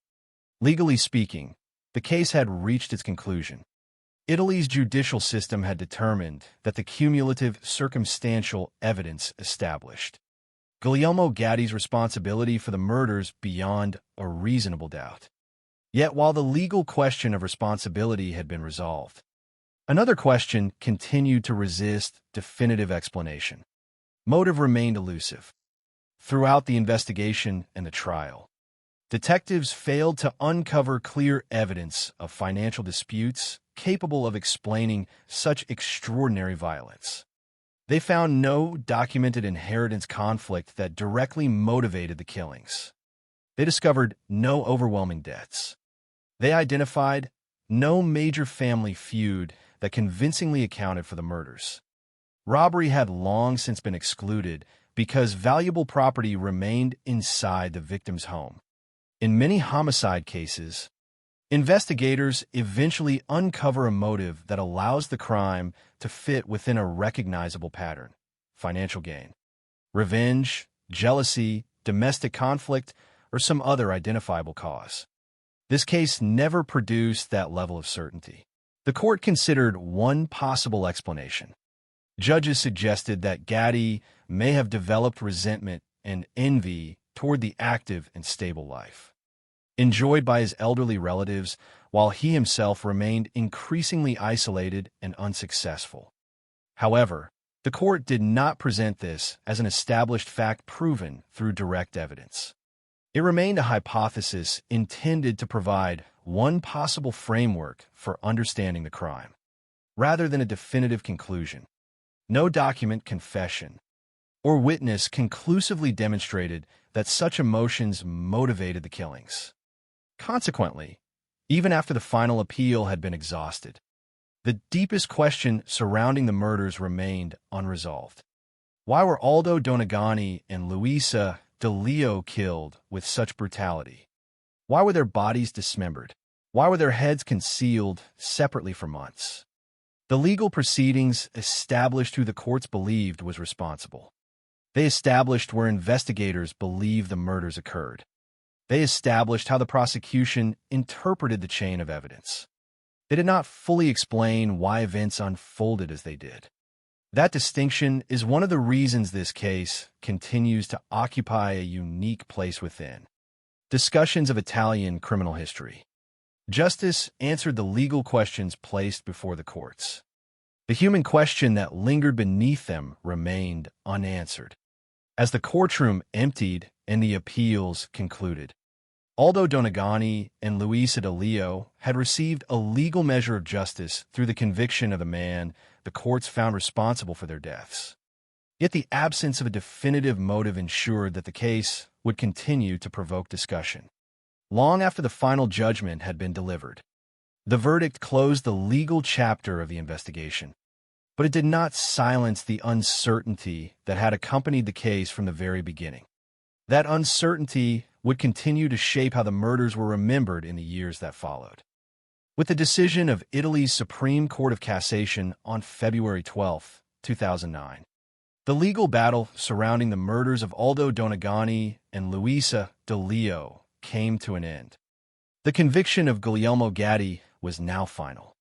After years of investigation, forensic analysis, courtroom arguments, and multiple levels of judicial review, the Italian justice system had reached its ultimate conclusion. From a legal perspective, there was no longer any uncertainty regarding criminal responsibility. The courts had determined that the chain of circumstantial evidence presented during the proceedings was sufficient to establish Gaddy's guilt beyond a reasonable doubt. Yet, as often happens in the most troubling criminal cases, the conclusion of the legal process did not bring complete closure. Court judgments can establish responsibility, impose punishment, and formally end a prosecution, but they cannot always answer every question left behind by a violent crime. In this case, even after the final verdict, the deepest mystery remained untouched. No definitive explanation existed for why two elderly people who appeared to be living peaceful, ordinary lives have been murdered with such extraordinary brutality. That absence of certainty would become one of the defining characteristics of the case for years to come. Following his conviction, Guglielmo Gaddy continued to insist that he was innocent. Throughout the investigation, he had denied involvement, and the guilty verdict did not alter his position. He maintained that he had been framed, rejecting the prosecution's reconstruction of events and refusing to acknowledge responsibility for the deaths of his uncle and aunt. His continued denial ensured that investigators, the victims' relatives, and the public would never hear a first-hand account explaining what had happened inside the garage of the Brescia villa. In many notorious homicide cases, a confession eventually provides details unavailable through forensic science alone. Sometimes offenders admit their motives years later. Sometimes they explain decisions that investigators could only speculate about during trial. In the Donegani case, that never happened. Gaddy offered no confession that could clarify the unanswered questions surrounding the crime. Instead, the official record remained limited to the evidence collected during the investigation and the conclusions reached by the courts. Another notable consequence of the conviction involved the victim's estate. Under Italian law, a person convicted of intentionally killing someone cannot benefit from that victim's inheritance. As a result, Guglielmo Gaddy lost any legal right he might otherwise have had to inherit property belonging to Aldo Donegani and Luisa De Leo. This legal principle reflects a long-established concept found in many legal systems. No individual should profit from a crime committed against the person whose assets would otherwise pass to them. Although investigators had never established a clear inheritance dispute as the motive for the murders, the conviction nevertheless carried practical consequences regarding the victim's property. The family villa, once the center of everyday life for the couple and later identified as the probable crime scene, entered a long period of uncertainty. For years, the house stood largely abandoned while legal matters surrounding ownership and administration continued to unfold. Buildings connected to notorious crimes often acquire an unusual symbolic weight. Even after investigations conclude, they remain silent reminders of the events that occurred within their walls. The villa in Brescia became such a place. Eventually, after years of abandonment and legal complications, the property was transferred and renovated, allowing it to move beyond its association with the tragedy, at least in practical terms. Yet no renovation could erase the history attached to the address. For those familiar with the case, the house would always represent far more than bricks and concrete. It would remain the place where investigators believed 2 lives had come to a violent end before. Their bodies were transported into the mountains. Although the criminal proceedings had concluded, public discussion of the case never disappeared entirely. Italian media and researchers continued to revisit the murders because they combined several elements that rarely appear together in a single investigation. The victims were an elderly married couple who appear to have no obvious enemies. The suspect was a close family member living in the same building. The bodies had been dismembered and concealed in a remote mountain ravine. The victims' heads had been hidden separately and discovered only months later, complicating forensic examination. The crime scene had apparently been cleaned with bleach in an effort to destroy evidence. The conviction rested largely upon a carefully constructed chain of circumstantial evidence, rather than direct eyewitness testimony or confession. Each of these features alone might have attracted public attention. Together, they transformed the case into one of the most discussed family homicide investigations in modern Italian criminal history. Among criminologists and legal observers, the case also became an example of the important distinction between direct evidence and circumstantial evidence. Popular culture sometimes portrays circumstantial evidence as inherently weak or unreliable. In reality, courts throughout the world regularly recognize that a sufficiently strong network of circumstantial facts can establish guilt beyond a reasonable doubt. The prosecution in this case relied precisely on that principle. Rather than presenting one decisive piece of proof, investigators assembled numerous independent facts that collectively pointed toward the same conclusion. Witness testimony, forensic blood evidence, hotel records, shopping receipts, the discovery of the bodies, the cleaned garage, blood found inside the vehicle, blood found on a shoe, and evidence that the vehicle had been washed all formed part of that cumulative picture. The courts ultimately concluded that the combined weight of those facts was sufficient for conviction. At the same time, the case also illustrated the limits of forensic reconstruction. Even after years of careful investigation, not every question could be answered with certainty. Perhaps no unanswered question proved more significant than motive. Throughout the investigation, detectives searched for evidence that might explain why such violence had occurred. They found no documented financial crisis capable of clearly motivating murder. They uncovered no convincing inheritance dispute. They identified no substantial family conflict that obviously escalated into lethal violence. Robbery had already been excluded because valuables remained inside the victim's home. During the judicial proceedings, the court considered the possibility that Guglielmo Gatti had developed feelings of resentment or envy toward the comparatively active life of Aldo Donegani and Luisa De Leo, while he himself remained unemployed and socially isolated. However, this remained only a judicial hypothesis. It was never established as a proven fact supported by direct evidence. That distinction is essential. The court identified one possible explanation, not a definitive answer. More than 20 years after the murders, the true motive has never been conclusively established. The passage of time rarely diminishes the emotional weight carried by crimes of this nature. For surviving relatives, the years following a murder often involve adapting to a life permanently altered by loss while simultaneously living with unanswered questions. Every anniversary serves as a reminder not only of those who died, but also of everything that remains unknown.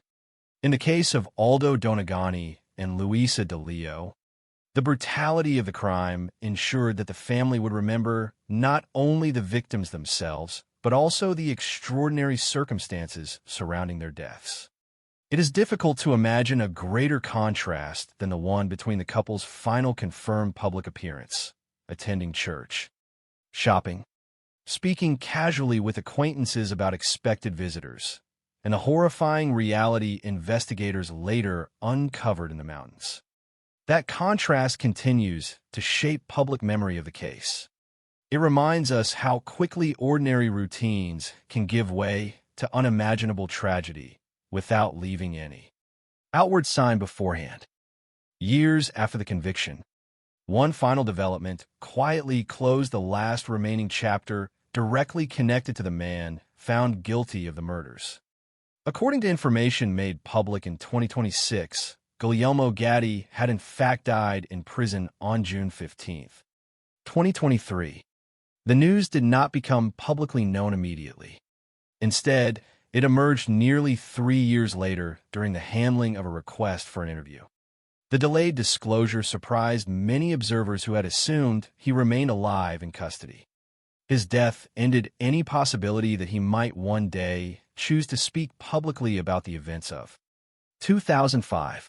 Whatever explanation he may have possessed, if any beyond the conclusions already reached by the courts, died with him.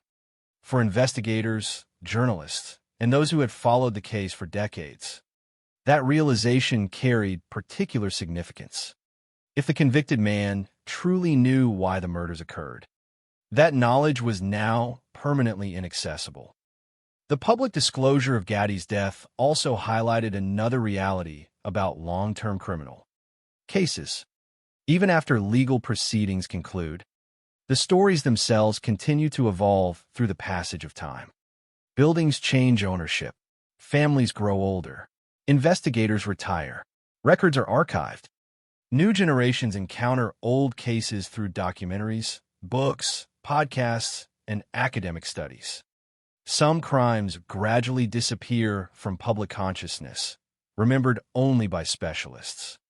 Others remain the subject of continuing discussion because they contain unresolved questions that resist simple explanation. The murders of Aldo Donegani and Luisa De Leo belong firmly within that second category. Their case continues to be revisited not because the identity of the convicted offender remains uncertain, but because the underlying human story remains incomplete. In many criminal investigations, the final verdict creates a sense of narrative resolution.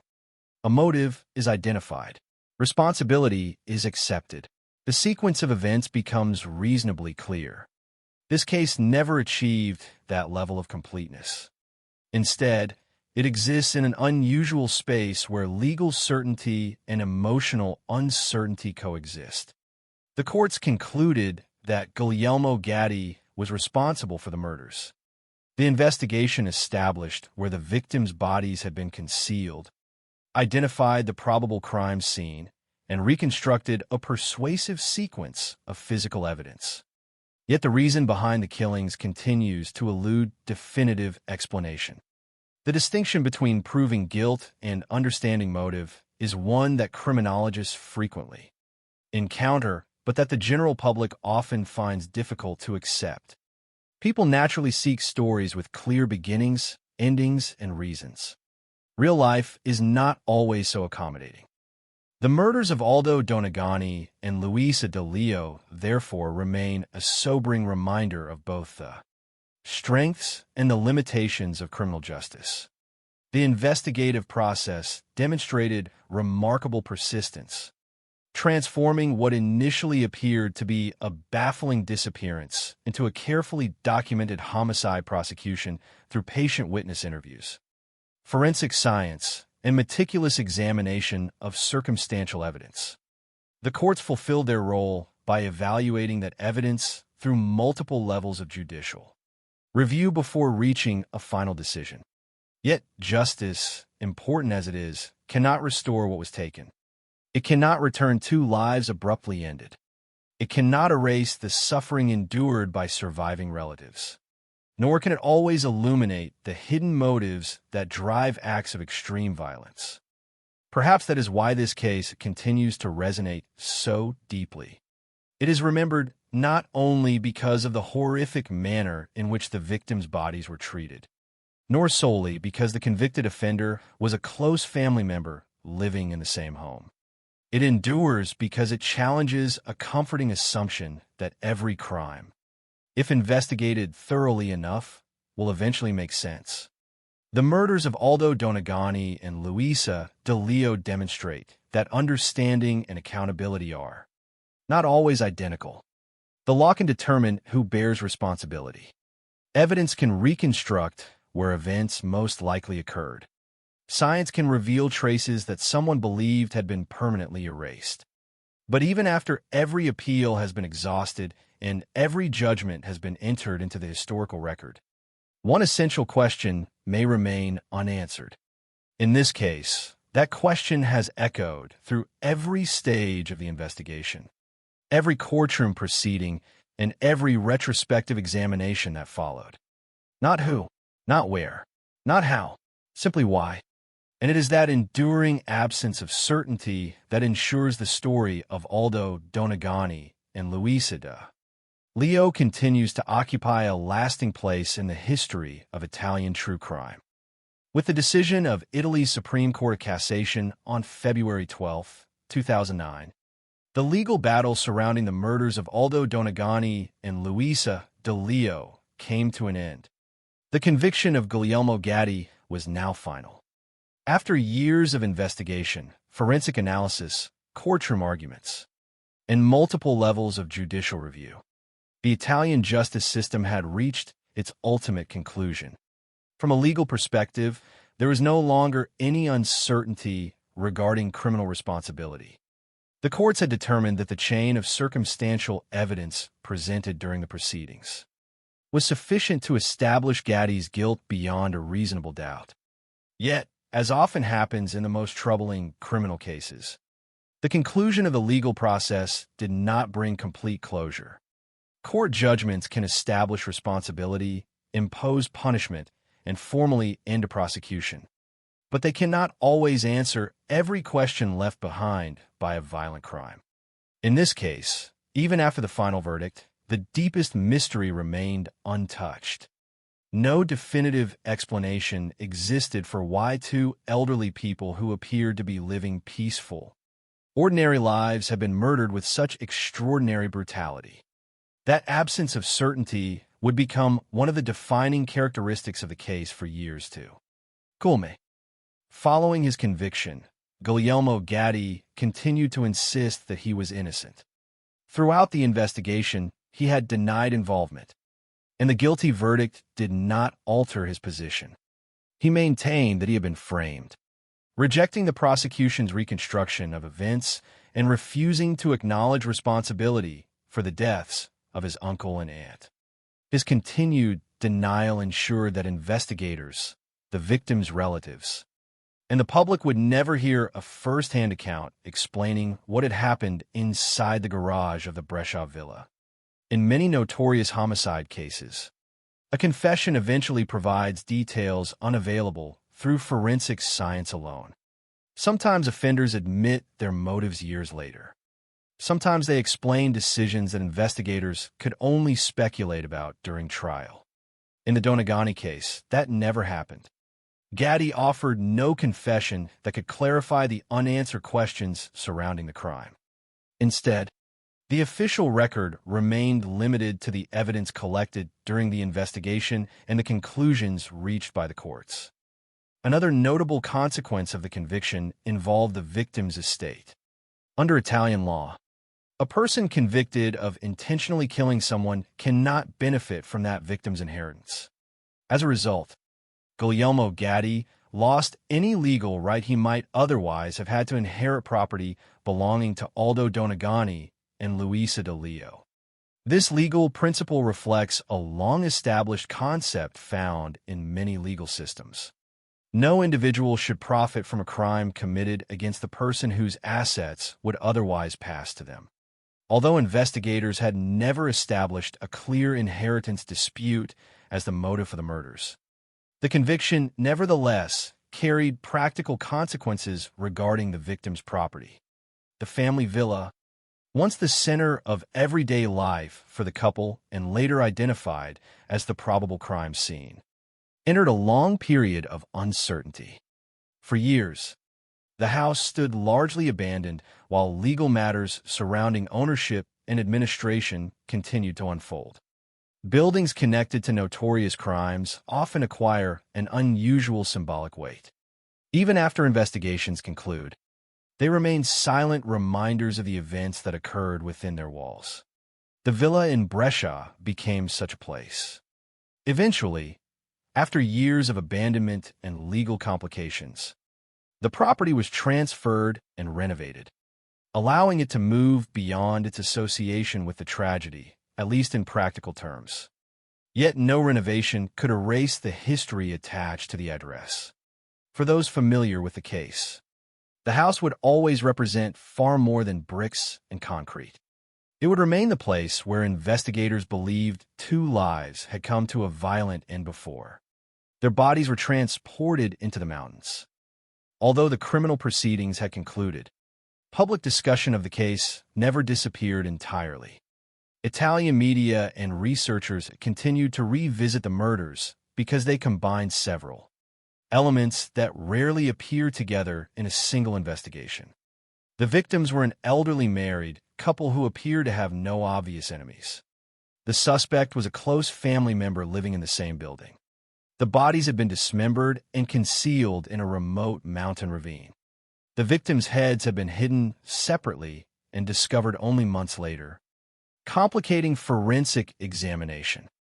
The crime scene had apparently been cleaned with bleach in an effort to destroy evidence. The conviction rested largely upon a carefully constructed chain of circumstantial evidence rather than direct eyewitness testimony or a confession.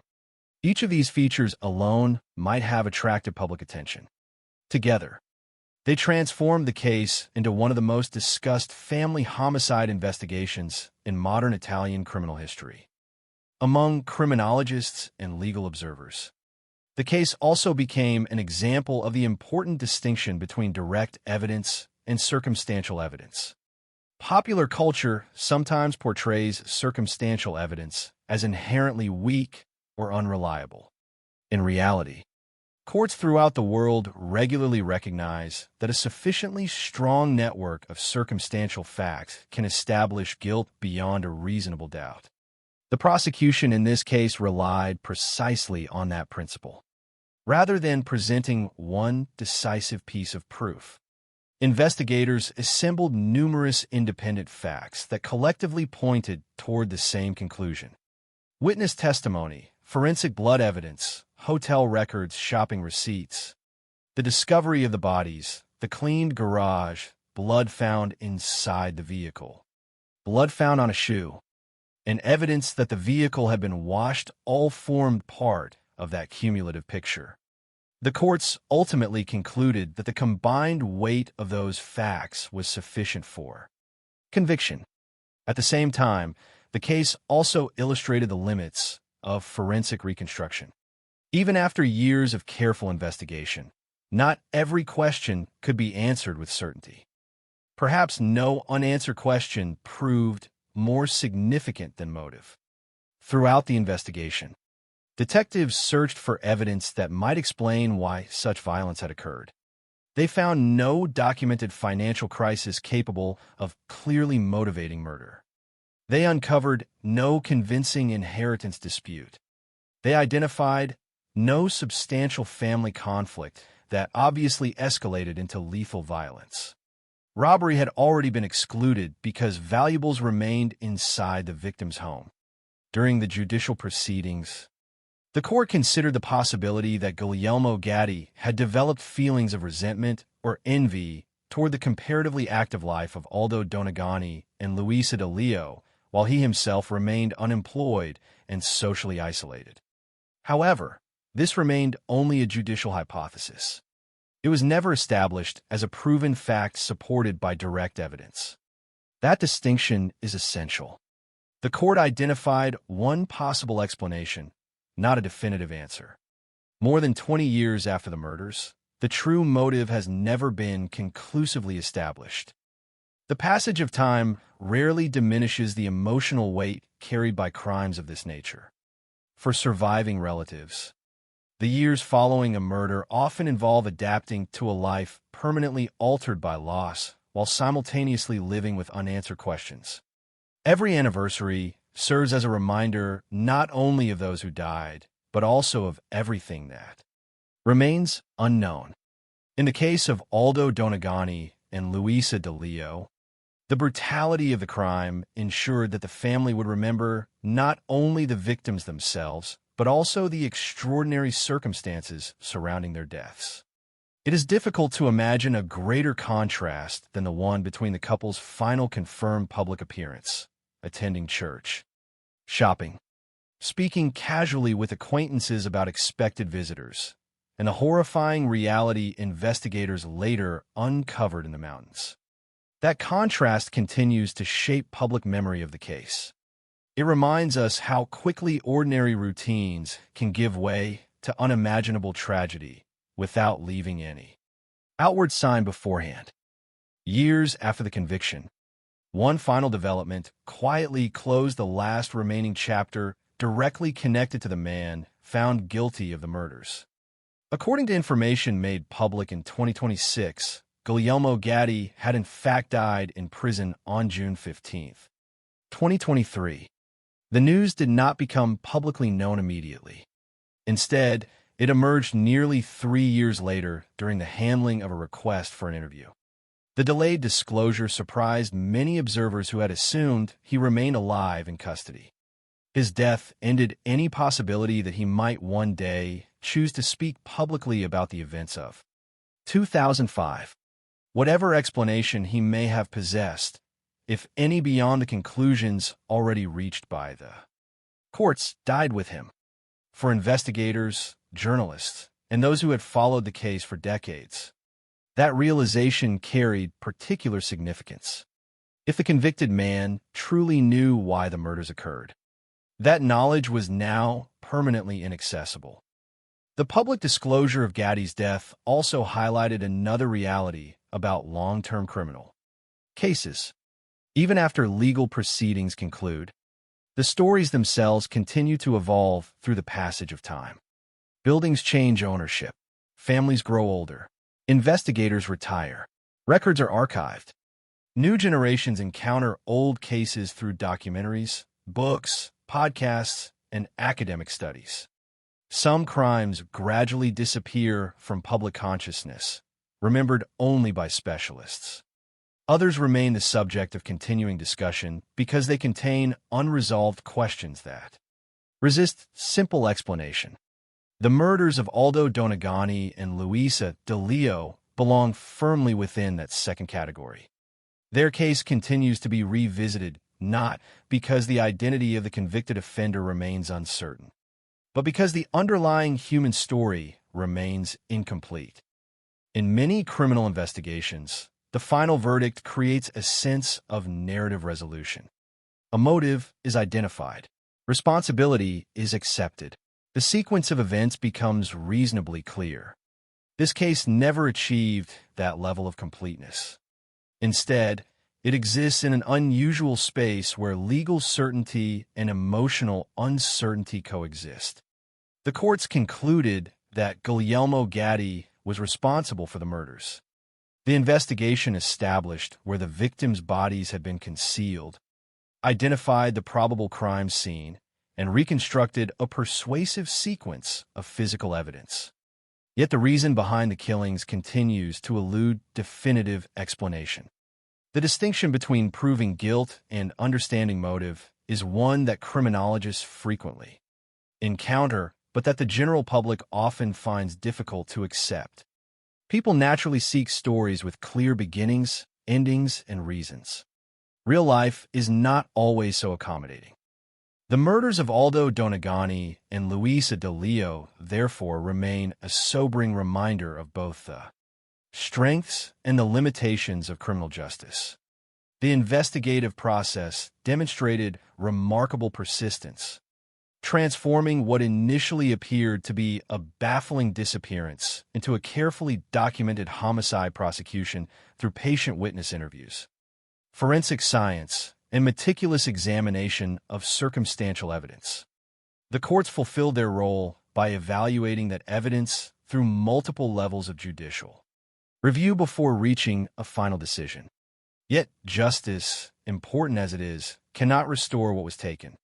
It cannot return two lives abruptly ended. It cannot erase the suffering endured by surviving relatives.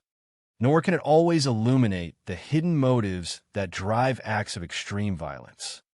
Perhaps that is why this case continues to resonate so deeply. It is remembered not only because of the horrific manner in which the victims' bodies were treated, nor solely because the convicted offender was a close family member living in the same home. It endures because it challenges a comforting assumption that every crime, if investigated thoroughly enough, will eventually make sense.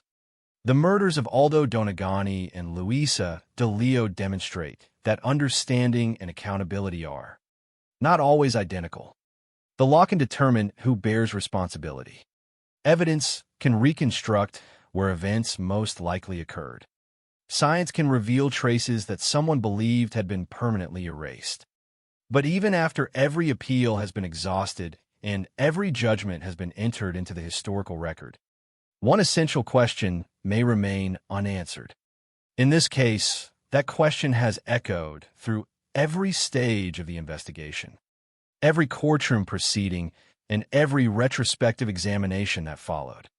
Not who, not where, not how, simply why. And it is that enduring absence of certainty that ensures the story of Aldo Donegani and Luisa DeLeo continues to occupy a lasting place in the history of Italian true crime. As this story comes to an end, it is worth stepping away from the courtroom, the forensic reports, and the timelines for a moment to consider what this case ultimately represents. The murders of Aldo Donegani and Luisa DeLeo are remembered not simply because they were brutal, nor solely because the investigation eventually resulted in a conviction. They continue to be discussed because they expose an uncomfortable reality about criminal justice and about human nature itself. Even when investigators solve a crime, even when courts determine responsibility beyond a reasonable doubt, some of the most important questions can remain unanswered forever. In many ways, this investigation reached two different conclusions simultaneously. Legally, it ended with certainty. Emotionally and psychologically, it never truly did. From the beginning, nothing about Aldo Donegani and Luisa DeLeo suggested they were living lives that would one day become the subject of documentaries, books, or true crime discussions.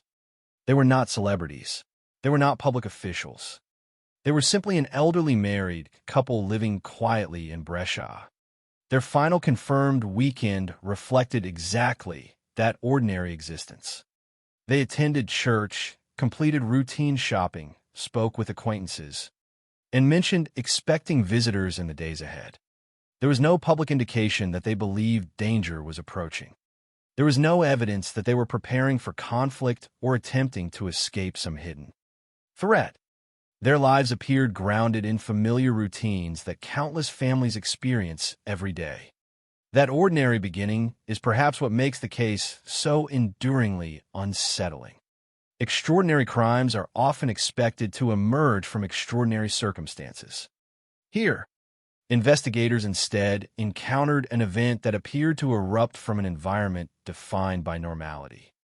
One of the strongest impressions left by this investigation is how fragile the appearance of ordinary life can sometimes be. From the outside, the villa where the couple lived seemed unremarkable. It stood as another family home within a residential neighborhood. Neighbors saw no obvious signs that anything catastrophic was about to occur. Relatives continued making plans to visit.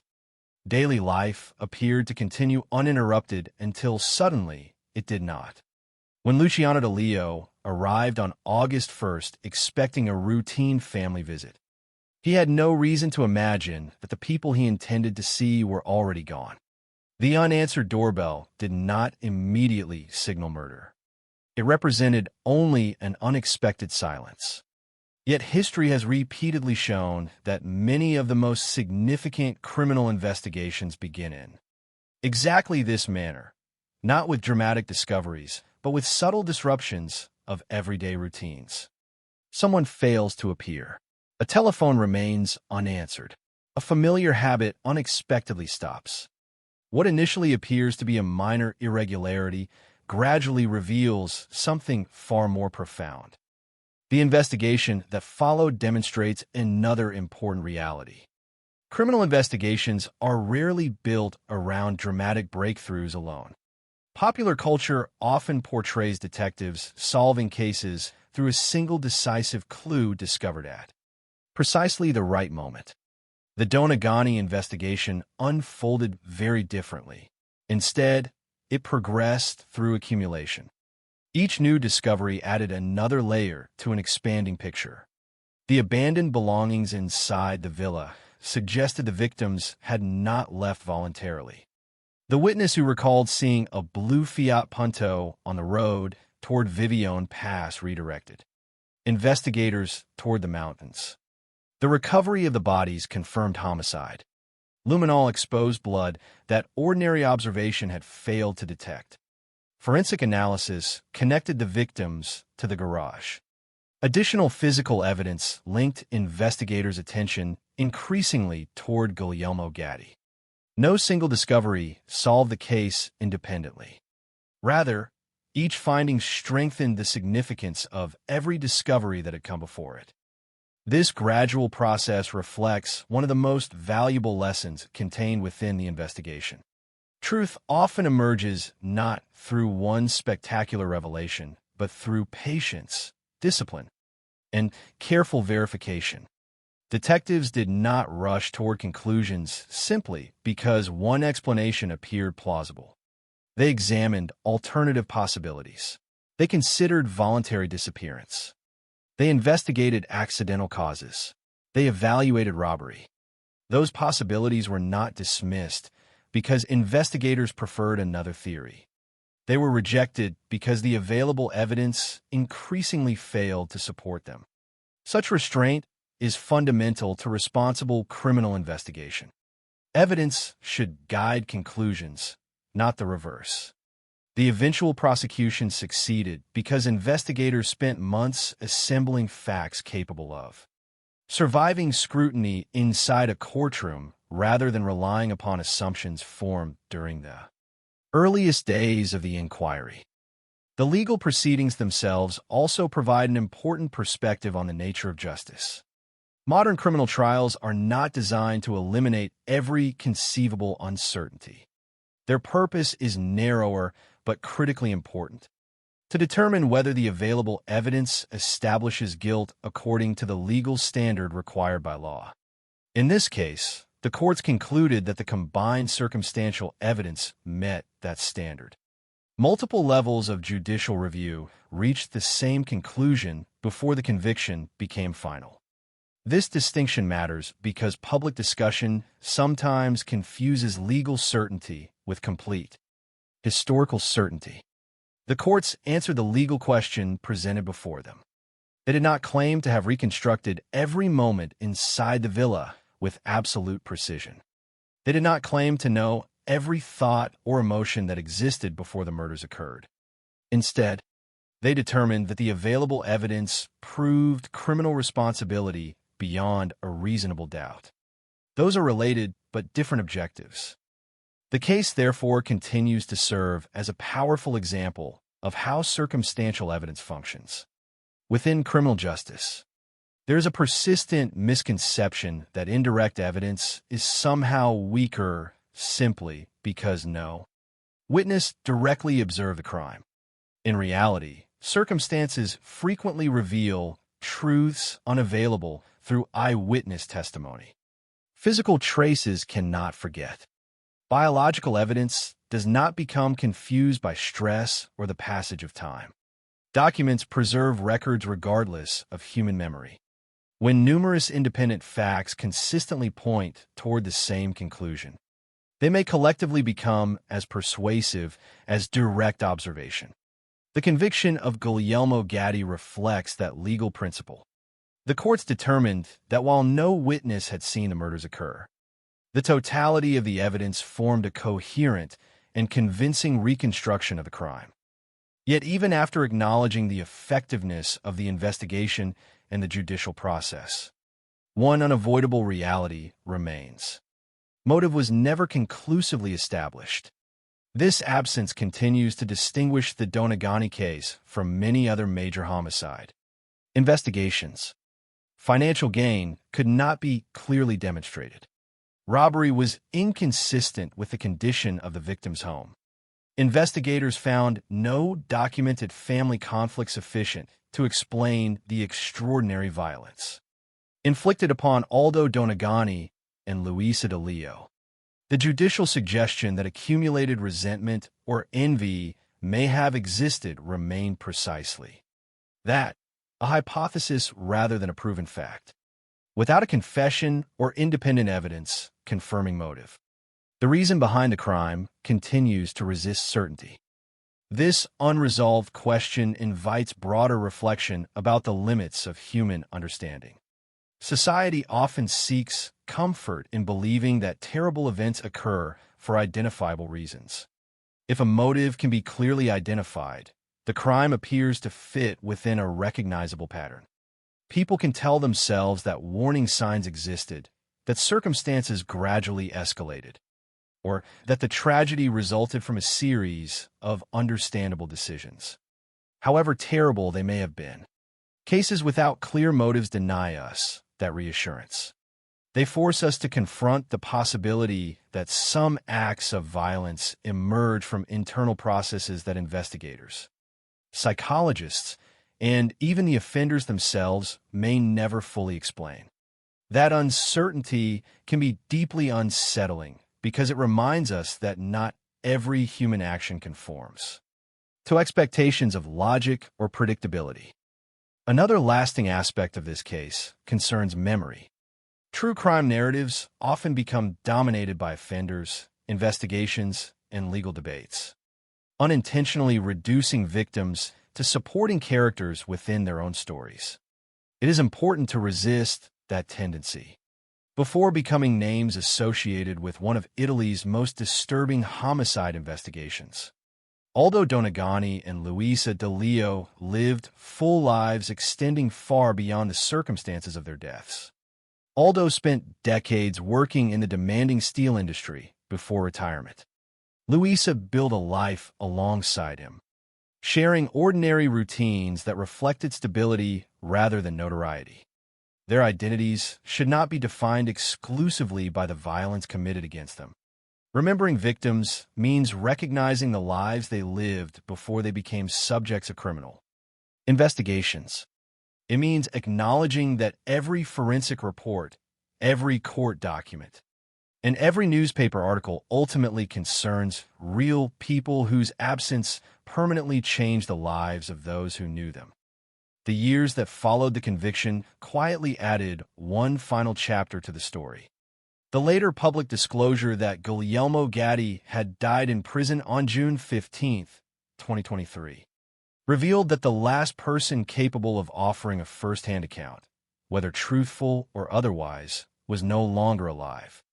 By the time the information became public in 2026, that possibility had already disappeared. His death closed the final practical opportunity for any future confession or explanation to emerge.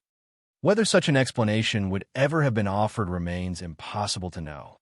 What is certain is that history must now rely exclusively upon the evidence preserved during the original investigation and the conclusions reached by the courts.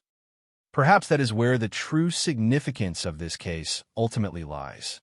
It reminds us that justice is an essential achievement, but it is not identical to complete understanding.